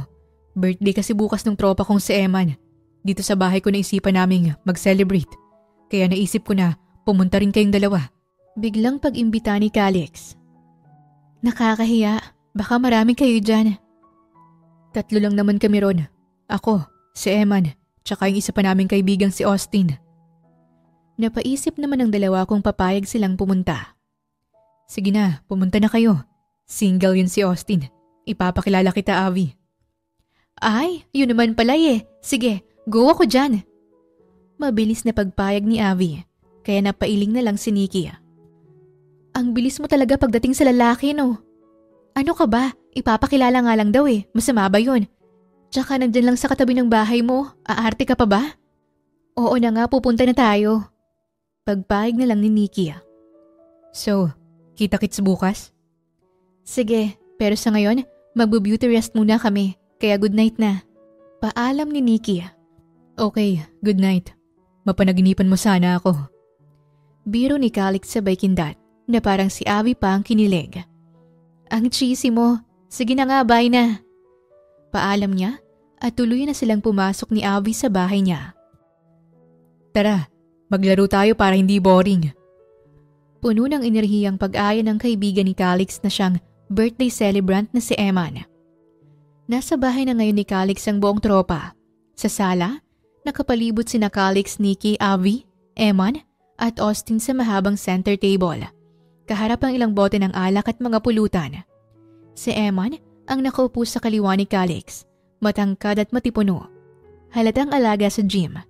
Kayumanggi ang balat, may matangos na ilong, malalim ang mga mata, at malapad ang panga. Suot nito ang isang fitted black na polo at pansin ng mamahaling relo na kumikinang sa kaliwang kamay. Game ako dyan! Truth or dare na lang tayo, ayos ba sa inyo? Sabik na mungkahi ni Avi habang sinasalinan ng alak ang baso niya. Huwag ng truth or dare. Old school na yan eh. Mas maganda kung truth or drink. Ganyan dapat kapag sa party. Suwestyon ni Austin, isa pang kaibigan ni Calix na siyang nakaupo sa kanang gilid nito. Si Austin ay simple lang ang suot nitong white button-down polo na nakabukas ang 3 botones sa may dibdib at naka-dark blue na slacks. Maputi ito. Sobrang kinis ng balat. Neatly styled ang buhok. May dimples na nakakadagdag sa charm nito. At kahit hindi mo siya lapitan, siguradong amoy na amoy ang tila mamahaling pabango. Okay na sa akin yun. Truth or drink tayo. Pagpayag ni Calix. Game rin ako dyan. Sigunda ni Nikki hanggang sa sumang-ayon na ang lahat. Simple lang ang mechanics ng laro. Kapag sa'yo tumapat ang bote, kahit sinong isa sa atin ay pwedeng siyang magtanong. At kapag hindi nasagot ang tanong, kailangang uminom ng alak. As easy as that. Paliwanag ni Austin. Nagsimula na ang laro. Isa-isa silang nag-spin ng bote. Halos nagsisigawan na sila sa sobrang tuwa. Masayang simula. Puro mababaw at nakakatawang tanong lang. Pero nang kay Nikki tumapat ang bote? Okay, ako munang magtatanong sa iyo, Nikki. Ano kaya? O sige, ito na lang. Anong pinaka-wild ang nagawa mo sa ex mo? Tanong ni Austin. Nasamid si Nikki sa tanong. Pansin niyang lahat ay nakatingin sa kanya, lalo na si Calix. Ano ba yan? Ba't sa inyo ang bibasic ng tanong? Tapos sa akin hard question agad eh, simula pa lang. Sagutin mo na, naghihintay kami eh. Kontra ni Avi. Pass, ayoko ng usapang ex. Inom na lang ako. Tawanan ng lahat habang iniinom ni Nikki ang buong shot ng alak. Napapikit na lang siya dahil sa pait na taglay nito. Nangi-spin niya ang bote, saka malas-malasan ay sa kanya ulit ito tumapat. Kaya tawanan ulit sila. Maduga tong bote, may favoritism. It's my turn naman para akong magtanong sa besi ko. Ano bang maganda? Gotcha. Anong isang bagay tungkol kay Calix na hindi mo gusto pero hindi mo masabi sa kanya? Mapanuksong tanong ni Avi. Nang marinig ang tanong, walang sabi-sabing mabilis na tinungga ni Nikki ang isang shot ng alak. Ang daya, ba't hindi mo sinagot yung tanong? Reklamo ni Avi. Oo nga, siguro ayaw mong marinig ni Calix kasi baka masaktan. Tama ba? Gatong ni Austin. Paano ba yan? Bawal follow-up question kaya hindi ko yan sasagutin. Tanggi ni Nikki. Inispin na ulit niya ang bote. Nakakadalawang ikot pa lang ay sa kanya ulit tumapat ang bote. Oh, sa'yo ulit Nikki, patay ka. Ikaw nang magtanong sa kanya this time, Calix. Wika ni Avi. Sure. So, my question is, bakit hindi mo sinagot yung tanong ni Avi kanina? Seryosong hirit ni Calix. Natigilan naman si Nikki. Tila pinag-iisipan pang sasabihin. Kasi, paano ko naman masasagot yun kung lahat naman ang tungkol sa'yo ay gusto ko? Sagot niya dahilan para maghiyawan ang mga kasama niya at mapuno ng tuksuhan. Nagpatuloy sila sa paglalaro. Parang paborito si Nikki ng bote dahil mas maraming beses pa itong tumapat sa kanya. Pahirap din ang pahirap ang mga tanong, kaya halos kada round ay napapashot siya. Hanggang sa tuluyan na siyang tamaan ng kalasingan. Mapulang-mapula na ang pisngi niya at naging hyper na rin. Hoy Bes, kalma lang. Ang dami ng alak, hindi ka mauubusan. Saway ni Avi sa kaibigan. Ano ka ba? Hayaan mo lang akong uminom. Kontra na ng dalaga na hindi na makapagsalita ng maayos. Sa mismong boto na rin ito umiinom. That's enough. Lasing ka na. Mabilis na lumapit si Calix at inagaw mula sa kanya ang bote. Hindi pa ako lasing. Akin na yan. Halos yakapin na ni Nikki ang binata habang pilit na inaagaw mula rito ang bote. Ngunit bigo siya dahil masyadong matangkad si Calix at hindi niya yon maabot. Tuloy-tuloy pa rin si Nikki sa pag-abot noon hanggang sa bigla siyang buhati ni Calix. Excuse us. Dadalhin ko si Nikki sa kwarto para makatulog na siya. Paalam ni Calix sa mga kasama. Pilit nagpupumigla si Nikki habang buhat-buhat ni Calix paakyat ng hagdan. Panay pa sa pagpadyak ang paa niya sa ere. Ngunit hindi siya makawala mula sa binata. Pagkarating sa kwarto, maingat na inihiga ng binata sa kama si Nikki. Ngunit bago pa makaayos ng pagkakatayo si Calix, bigla siyang hinila ni Nikki. Dahilan para mahulog siya sa ibabaw nito na labis niyang ikinabigla. Pwede ba kitang ikis? Nangaakit na bulong ni Nikki habang hinahaplos ang pisngi niya. Ano? Napalunok ng sariling laway ang binata. Ang kamay ni Nikki ay gumapang papunta sa suot nitong polo. Sinusubukang alisin ito sa pagkakabotones. Gusto ko ng kiss. Hindi ba gusto mo ako? Ba't hindi mo ako i-kiss? Nikki, huwag kang ganyan. Alam kong lasing ka lang.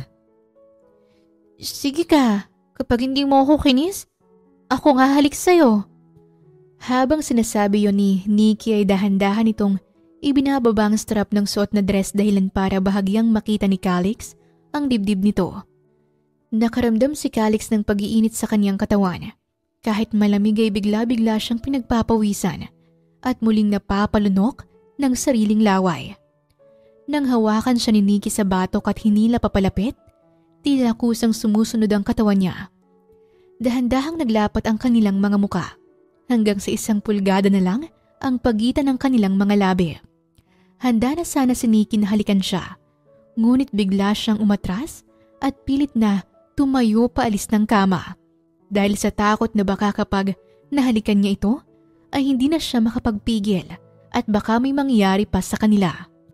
Nikki, ayokong pagsisihan mo to bukas. Hindi ko rin kayang gawin to na ganyan ang lagay mo.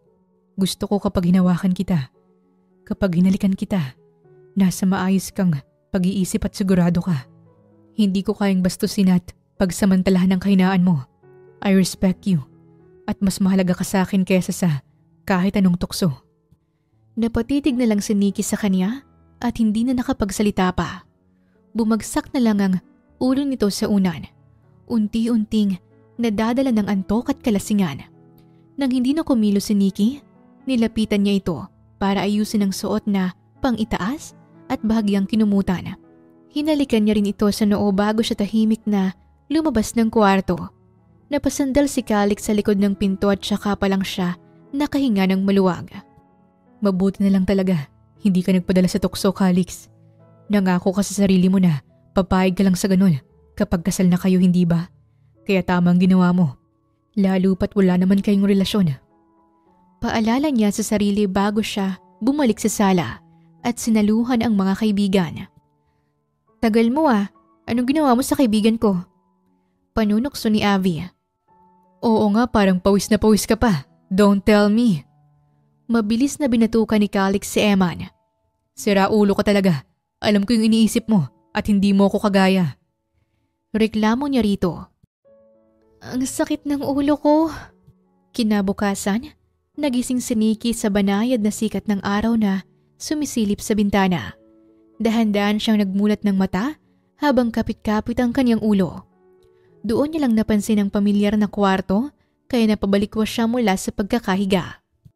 Wait lang, kwarto to ni Calix Hindi nga pala ako nakauwi kagabi. Ang dami ko yatang nainom, grabe. Nang unti-unting bumalik sa alaala niyang nangyari kagabi, kung gaano siya ka-hyper, kung gaano siya katakaw sa alak, kung gaano siya ka-wild, at kung gaano siya kasabik sa halik ni Calix. Napakamot siya sa ulo at napasapo na lang sa muka. Parang gusto na lang niyang magpalamon sa lupa dahil sa kahihiyan.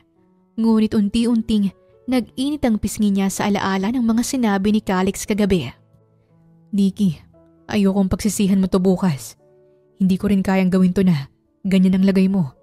Gusto ko kapag hinawakan kita, kapag hinalikan kita, nasa maayos kang pag-iisip at sigurado ka. Hindi ko kayang bastusin at pagsamantalahan ng kahinaan mo. I respect you at mas mahalaga ka sa akin kesa sa kahit anong tukso. Makailang ulit yung nagpabalik-balik sa isipan ni Nikki. Bawat salitang sinabi ni Calix ay tumagos ng husto sa kanyang dibdib. Hindi niya inakalang may lalaki pa palang kagaya ni Calix na hindi pag-iinteresan ang kahinaan niya. At higit sa lahat, nagawa pa rin siya nitong respetuhin sa kabila ng ikinilos niya kagabi.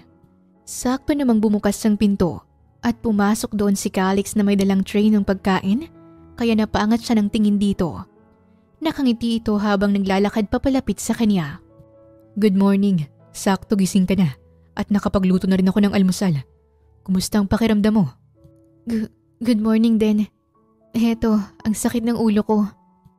That's why, nilutuan na kita ng almusal.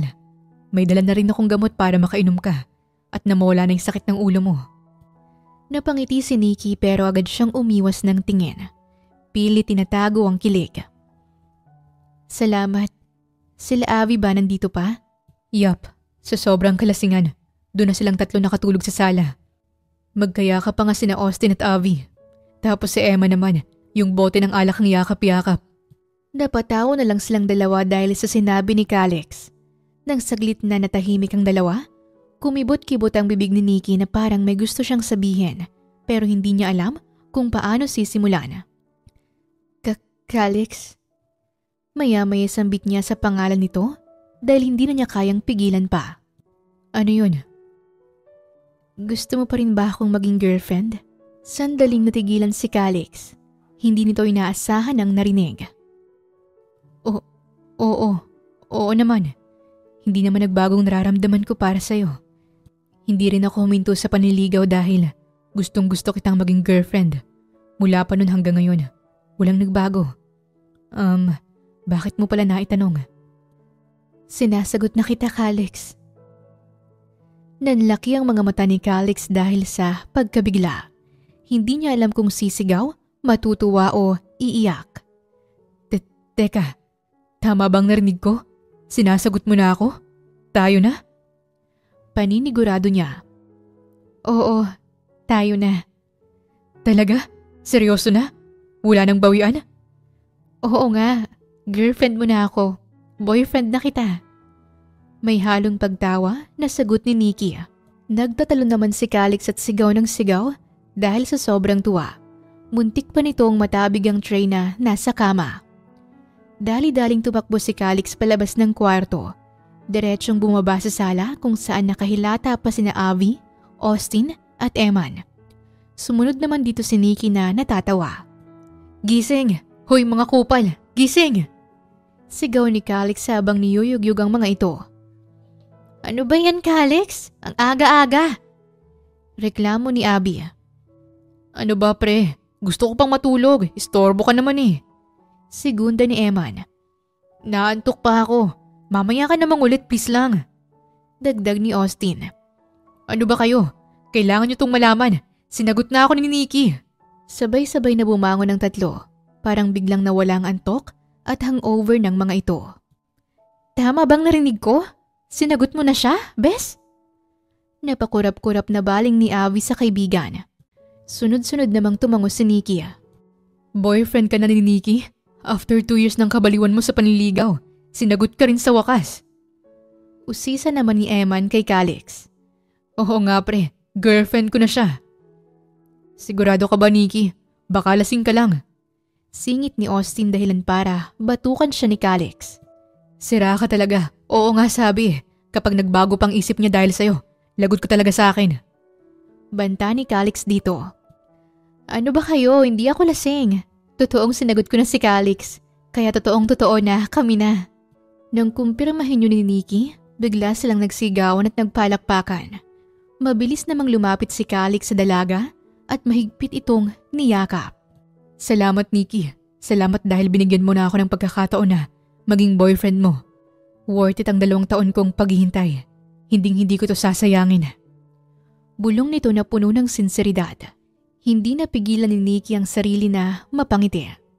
Nang kumawala si Calix sa pagkakayakap sa kanya, hinawakan niya ito sa magkabilang pisngi. Ang dami kong narealize, Calix. Kung bibilangin ko ang mga dahilan kung bakit worth it na sumugal sa'yo, aabutin tayo ng ilang araw.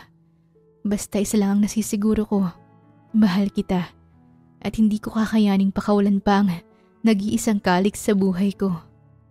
Kusang tumulo ang mga luha ni Calix. Wala siyang pinagsisisihan na hinintay niya ng ganito katagal ang dalaga. Dahil makuha niya lang ang matamis nitong oo, parang talo niya pa ang nalo sa loto dahil sa sobrang saya. Simula nung araw na yon, Walang mintis ang panliligaw ni Calix kahit opisyal na silang magkasintahang dalawa. Para sa kanya, ang relasyon nila ni Nikki ay hindi isang bagay na dapat ipagpalagay na lang na nandyan. Dapat ito'y kagaya ng isang halaman na kailangang alagaan, diligan at siguruhing laging may sikat ng araw para lumago. Hindi siya kailanman naging kampante. Sa halip, lalo pa siyang naging maingat, masigasig at mas tapat sa pag-aalaga kay Nikki. Sa bawat pagod ni Nikki mula sa trabaho, palaging naroon si Calix para salubungin siya. Hindi man ito palaging may dalang bulaklak o regalo, ang presensya nito ang palaging paghihintay sa kanya sa kanto para may kasabay siyang umuwi. At ang simpleng tanong na, okay ka lang? Kumusta ang araw mo? Lahat ng yon ay sapat na para maramdaman ni Nikki na hindi siya kailanman nag-iisa. Si Calix ay parang isang matibay na payong sa gitna ng malakas na ulan. Kahit anong unos ang dumaan, palaging nandyan para protektahan siya. Kapag may problema si Nikki, hindi siya nito pinipilit magsalita. Hahayaan lang siya nitong dumaan sa mga emosyon. Pero ang kamay nito ay palaging nakabukas na handa siyang yakapin kapag gusto na niyang bumigay. Hindi ito yung tipong magbibigay ng mga solusyon agad-agad dahil alam ni Calix na minsan ang kailangan lang ni Nikki ay isang taong hindi susuko sa kanya. Kapag hindi ito makapagpahinga dahil sa dami ng ginagawa, tahimik lang si Calix na naghihintay. At kung may pagkakataon, ipapaalala niya rito na hindi masamang huminto sandali. Isang beses, dumaan siya sa opisina ni Nikki para sunduin ito at nadatnan niyang natutulog ito sa mesa, bagsak sa pagod. Hindi niya ito ginising. Sa halip, naupo lang siya sa tabi nito, binantayan habang nagpapahinga at siyang gumagawa ng gawain nito kung kaya niya. Si Calix ay hindi perpekto pero sa paraan ng pagmamahal niya kay Nikki, tila wala na siyang katulad. Hindi niya ito sinasakal pero hindi niya rin ito kailanman pinabayaan. Alam niya kung kailan siya lalapit at kailan siya magbibigay ng espasyo. Hindi siya nagdidimad ng oras pero lagi siyang may panahon para sa dalaga. Grabe, hindi ko na malayan. Isang buwan na lang pala. 2 years na tayo. Wika ni Calix. Malamig ang simoy ng hangin dito sa rooftop. Madilim na ang langit pero may ilan-ilang bituin na nakasilip mula sa mga ulap. Nakasandal si Nikki sa balikat ni Calix habang magkasabay nilang pinapanood ang mga ilaw ng syudad sa ibaba. Napangiti si Nikki habang nakatitig sa kalawakan. Ramdam niya ang boses ni Calix ang halo-halong emosyon, mapatuwa, kilig at gulat na tila hindi makapaniwala. Oo nga, ang bilis talaga ng panahon pero sa kabila nun, wala akong pinagsisihan sa desisyon ko na bigyan ka ng pagkakataong maging boyfriend ko. Hindi mo lang hinilom ang puso ko eh. Tinuruan mo rin akong magtiwala at magmahal ulit. Napangiti ng bahagya si Calix at ginulo ang buhok ni Nikki. Ano bang pumasok sa isip mo nung araw na yon? Ba't mo ko biglang sinagot? Secret, hindi ko pwedeng sabihin. Sa akin na lang yun. Pagtangging sabi ni Nikki. Ang daya naman oh. Gusto ko lang malaman eh. Pero kung ano pa man ang dahilan mo, araw-araw ko yung pinapasalamat sa'yo. Tugon ni Calix. Niyakap niya mula sa likuran ng dalaga at para silang dahan-dahang sumasayaw kasabay ng malamig na hangin. Ako dapat ang magpasalamat sa'yo kasi hindi mo ako sinukuan kahit ng mga panahon na parang gusto na kitang patigilin sa panliligaw. Buti na lang talaga, patay na patay ako sa'yo kaya hindi ko naisipang sumuko. Katakot ka palang magmahal, masyadong pamatay. Natawa na lang silang pareho bago sila binalot ng katahimikan habang ninanamnamang bawat sandali na magkasama.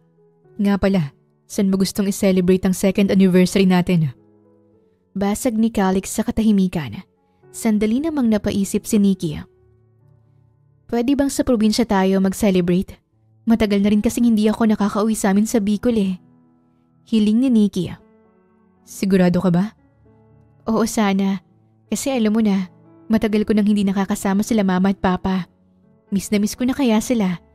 At saka, gusto na rin daw nila akong makita na kasama ka. Gusto na nilang makita sa personal yung lalaking palagi kong kinukwento sa kanila. Pag-amin pa ni Nikki. Dahan-dahang lumapad ang ngiti ni Calix. Sa totoo lang, kinakabahan siya nang marinig ang tungkol sa parents ni Nikki. Pero mas nang ibabaw ang kilig. Ibig sabihin lang nito, seryoso si Nikki sa relasyon nila at handa na itong ipakilala siya sa mga magulang nito. Totoo ba yan? Tsaka sigurado ka ba na gusto mo nang ipakilala ako sa kanila? Bakit naman hindi? Walang dahilan para hindi ako maging sigurado. Niyakap siya lalo ni Calix ng mahigpit, punong-puno ng lambing. Kung ganon, sige, sa Bicol tayo magse-celebrate. Kahit sa naman ay ayos lang sa akin. Basta masaya ka ron, dun din ako. Hinila ni Nikki ang mukha ni Calix at marahan itong hinalikan sa pisngi. Para sa nanghalik na yun? Para sa palagi mong pagpili sa kung anong kasiyahan ko. Matapos yon, ay muli na naman siyang hinalikan ni Nikki. Ngunit sa pagkakataong ito sa labi na. Doon ay natigilan na si Calix dahil yon ang unang beses na hinalikan siya ni Nikki sa labi na labis niyang ikinabigla. Para sa naman yun? Para sa pagmamahal mong walang hinto. Para sa pag-aalaga mo sa akin na walang kapaguran. Para sa lahat. Niyakap siyang muli ni Calix ng mas mahigpit kumpara sa kanina. Nilaro pa nito ang labi gamit ang mga daliri. Halos umabot pa hanggang tenga ang mga ngiti nito dahil sa halik na yon ni Nikki na kay tamis. Malamig ang simoy ng hangin habang binabaybay ni na Calix at Nikki ang mapunong daan sa kalagitnaan ng Bicol. Kinagabihan bagong 2nd anniversary nilang dalawa. Sure ka na dito tayo dadaan, love? Tanong ni Calix habang seryosong sinusuri ang daan. Alangan namang hindi. Siyempre oo, taga rito ako kaya imposibleng magkamali ako. Pabirong sagot ni Nikki. Sorry bigla pa kasing nagka-emergency sa kumpanya. 2 araw na nga tayong hindi nagkita. Hindi pa tayo nakaalis ng mas maaga. Inabot pa tayo ng gabi sa daan. Okay nga lang yun, love. Kanina ka pa kaya sorry ng sorry. Gaya ng sabi ko kanina, naintindihan ko naman. Ang importante, natuloy tayo. Tsaka 1 oras na lang, nasa bahay naman na tayo. Ngumiti si Calix at nagpatuloy na sa pagmamaneho.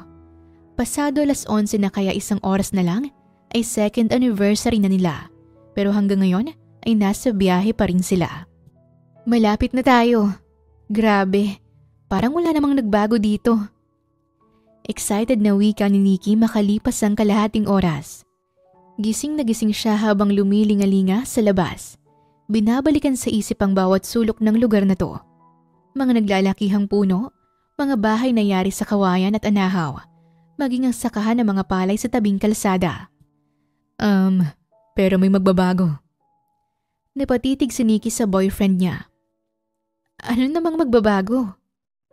Ngumisilang si Calix, pilit na pinipigilang matawa. Secret. Nako Calix kilala kita. Kapag secret ang sagot mo, dapat na akong kabahan. Tawa lang ulit ang sagot ng binata. Ilang liku pa ay sumalubong na sa kanila ang pamilyar kay Nikki na isang sari-sari store sa kanto. Ang bahay ng magaling na albularyo na si Mang Kulas at ang luma nilang di kalakihan na basketball court. Pagkarating sa tapat ng bahay, kaagad na bumaba ng sasakyan si Nikki. Pagbukas pa lang ng gate, sumugod na agad sa kanyang 3 bata niyang mga pinsan. 3 magpipinsang tila hindi nauubusan ng enerhiya. Si Mika, 12 anyos, ang pinakamatanda sa kanila. Matangkad sa edad niya at laging may suot na headband sa kaniyang kulot na buhok. Si Lucas naman ay 10 taong gulang. May lahing Hapon kaya bahagyang singkit ang mga mata at mas mapusyaw ang balat. Payat ngunit matalas ang tingin. At si Angel, ang pinakabata sa kanilang 3 na nasa 8 taong gulang. Bilugan ang muka, may maikiling bangs at likas na malambing. Magkakaiba man ang ugali, pare-pareho silang makulit, maingay at lumalaking mababait na bata.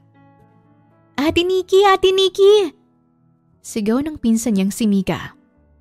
Ate Nikki! Nandito na si Ate Nikki! Ganon din ang ginawa ng isa pa niyang pinsan na si Lucas. Aba, anong oras na ba't gising pa kayo? Siyempre ate, hinintay ka po talaga namin. Tugon ng pinakabatang si Angel na 8 taong gulang pa lamang. Papasok na sana sa bahay si Nikki ngunit pilit siyang pinipigilan ng 3 bata. Oops, bawal ka po munang pumasok Ate Nikki.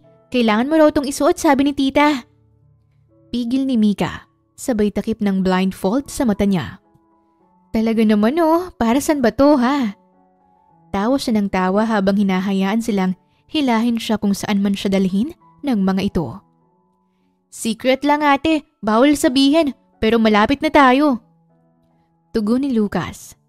Sa bawat hakbang nila, rinig niya ang bulungan at hagik-hika ng mga bata hanggang sa bigla silang huminto.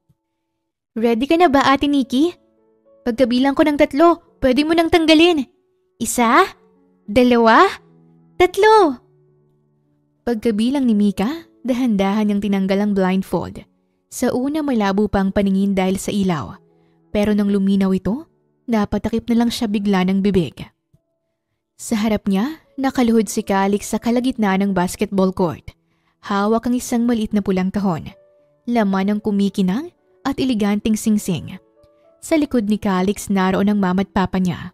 Malawak ang mga ngiti nila, may hawak na tarpaulin at nakasulat doon ang mga salitang, "Will you marry me?" Laking probinsya ang mga magulang ni Nikki. Si Aling Nelia, 55 anyos, may bilugang muka, kayumangging balat na bahagyang may peka sa pisngi, at may itim na buhok na may halong uban, at laging nakapusod sa likod. Hindi siya matangkad, pero may matibay na tindig na tila sanay sa trabaho mula umaga hanggang gabi. Si Mang Romano naman ay 57, may malapad na balikat at matikas na pangangatawan. Kahit may tiyan ng bahagyang lumalaki. Tipikal na probinsyano, kayumanggi rin ang balat, sunog sa araw at may malalim na guhit ang noo at pisngi. Medyo manipis na ang buhok sa gilid na mas marami na rin ang puting buhok kesa sa itim. Hindi pa man nagsasalita si Calix, napahikbi na si Nikki. Calix? My love, Miss Nikki Vergara. Sa harap ng lahat, tinitigan ni Calix ang babaeng pinakamahalaga sa kanya. Ang babaeng nagbigay kulay sa buhay niya. Ang dahilan kung bakit kahit gaano kabisi ang mundo, gusto niyang itigil ang oras para lang makasama ng mas matagal ang babaeng ito. Simula nang dumating ka sa buhay ko, alam kong ikaw na yun. Ikaw ang sagot sa lahat ng what ifs ko, ang katuparan ng mga pangarap ko, at ang tanging taong gusto kong makasama sa bawat tagumpay at pagsubok ng buhay. Wala akong ibang hinangad kundi ang alagaan ka, pasayahin ka, at iparamdam sa'yo araw-araw kung gaano kita kamahal. Tumingin si Calix sa mga magulang ni Nikki at muling ibinalik ang tingin sa kanya, puno ng kasiguraduhan at pagmamahal. Hindi ko na kayang maghintay pa. Gusto ko nang idagdag sa pangalan mo ang apelyido ko. Hindi lang bilang isang pangalan, kundi bilang patunay na ikaw lang ang pipiliin ko panghabang buhay. Sa sandaling yon, mas lalong naiyak si Nikki. Kaya love, Nikki, sa harap ng mga magulang mo, ng mga taong mahalaga sa'yo, can I be yours for a lifetime? Will you marry me? Puno ng emosyon na tanong ni Calix, maging ito ay napaluha na rin. Huminga ng malalim si Nikki, parang gustong kumawala ng puso niya sa labis na pagtibok nito. Saglit siyang pumikit bago tuluyang ngumiti. Calix, wala nang kahit isang segundo sa buhay ko na gugustuhin kung wala ka. Sa'yo ko natagpuan ang tahanan, ang pagmamahal na hindi ko kailangang pagdudahan, at ang kasiguraduhang ikaw lang. Ikaw lang ang gusto kong makasama habang buhay. Itinodo na niya ang pagngiti bago sunod-sunod na tumango. Yes, Calix. Always. Only you. Now, tomorrow, and for the rest of my life. Sa isang iglap, mabilis na tumayo si Calix at mahigpit siyang niyakap. Para bang kapag binitawan siya ay maglalaho ang lahat. Pero hindi yun mangyayari dahil ito ngayon ang realidad nila at ito ang simula ng panghabang buhay nilang kwento. Nagpalakpakan ng buong pamilya at ilang kapitbahay na nakasilip na rin sa mga bakod. Yee! Si Ate Nikki ikakasal na! Yehey! Magkikis na yan! Magkikis na yan! Hoy! Itong mga batang to, nung kiss ka dyan, bawal pa yung ipakita sa inyo. Saway ni Nikki kay Lucas dahilan para magtawanan sila. Congratulations anak, ikakasal ka na. Lumapit sa kanyang ina at masaya siyang binate. Congrats nak, bigyan mo kami ng 5 apo. Segunda ng tatay niya.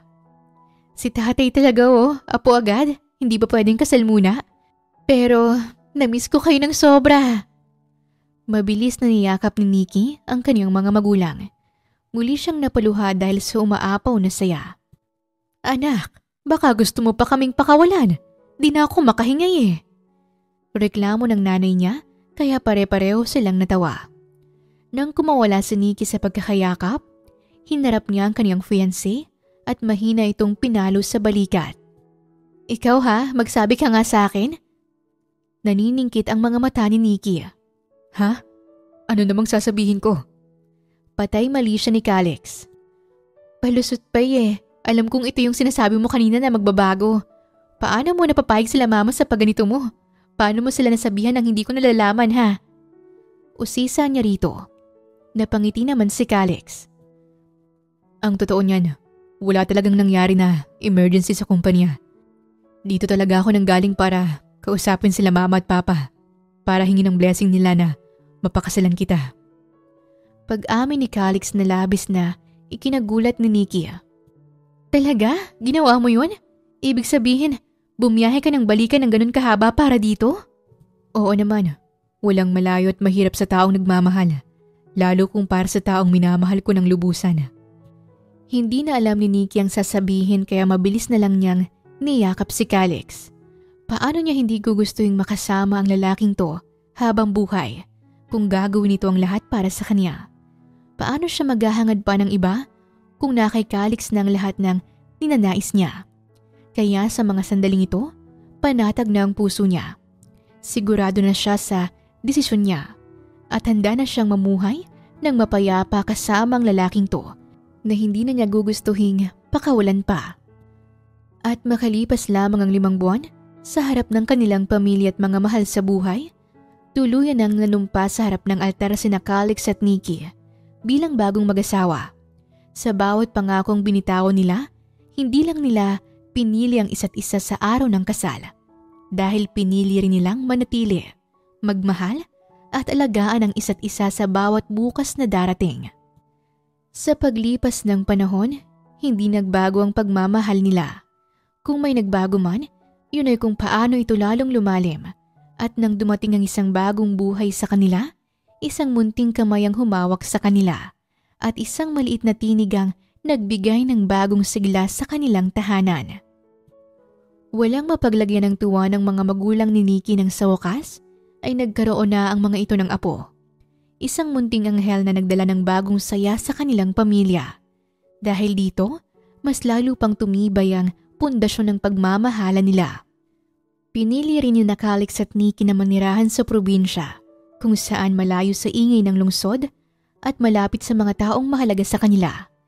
Pinili nilang tahimik na buhay kung saan ang umaga ay may kasamang simoy ng sariwang hangin at ang gabi ay puno ng katahimikan, yakap ang isa't isa at ang pamilya nilang binuo ng magkasama. Meron na silang tahanang binuo na hindi lang bunga ng pangako, kundi dahil sa walang hanggang pagmamahal. At sa bawat araw na lumilipas, mas lalo nilang napatunayang ang habang buhay ay hindi lang isang pangarap, kundi isang realidad na sila mismo ang bumuo at nagpatunay. Hindi lahat ng malas ay tunay na malas. Minsan, ito ay isang paraan ng tadhana upang itulak tayo sa mas mabuting kapalaran. Sa panahong akala ni Nikki na siya'y talunan sa larangan ng pag-ibig, sa oras na inakala niyang nasa kanya na ang lahat ng malas, doon pa niya natagpuan ang taong handang manatili, umintindi at maghintay sa kanya gaano man katagal. Ang pagkakamali niyang nagdala ng kahihiyan ay siya ring nagbukas ng pinto sa isang bagong simula. Ang sakit ng pagtataksil na nagbabagsak sa kanyang tiwala ay siya ring mismong nagturo sa kanya kung paano alamin ang sariling halaga. At ang lalaking hindi niya inaasahan, ang lalaking minsang naging biktima ng padalos-dalos niyang galit, ay siya palang may dalang pagmamahal na hindi kailangang ipaglaban, kundi kusa niyang mararamdaman. Sa buhay, hindi natin laging nakikita ang rason sa likod ng masasamang pangyayari. Madalas, ang akala nating malas ay siya palang maghahatid sa atin sa tamang tao, sa tamang pagkakataon, sa tamang landas, at sa kwentong pag-ibig na tunay at walang kupas. Wakas! Maraming salamat po sa inyong pakikinig sa kwentong ibinahagi namin ngayong araw. Muli, ito po ang Tales of Siren at hanggang sa ating muling kwento. Maraming salamat po.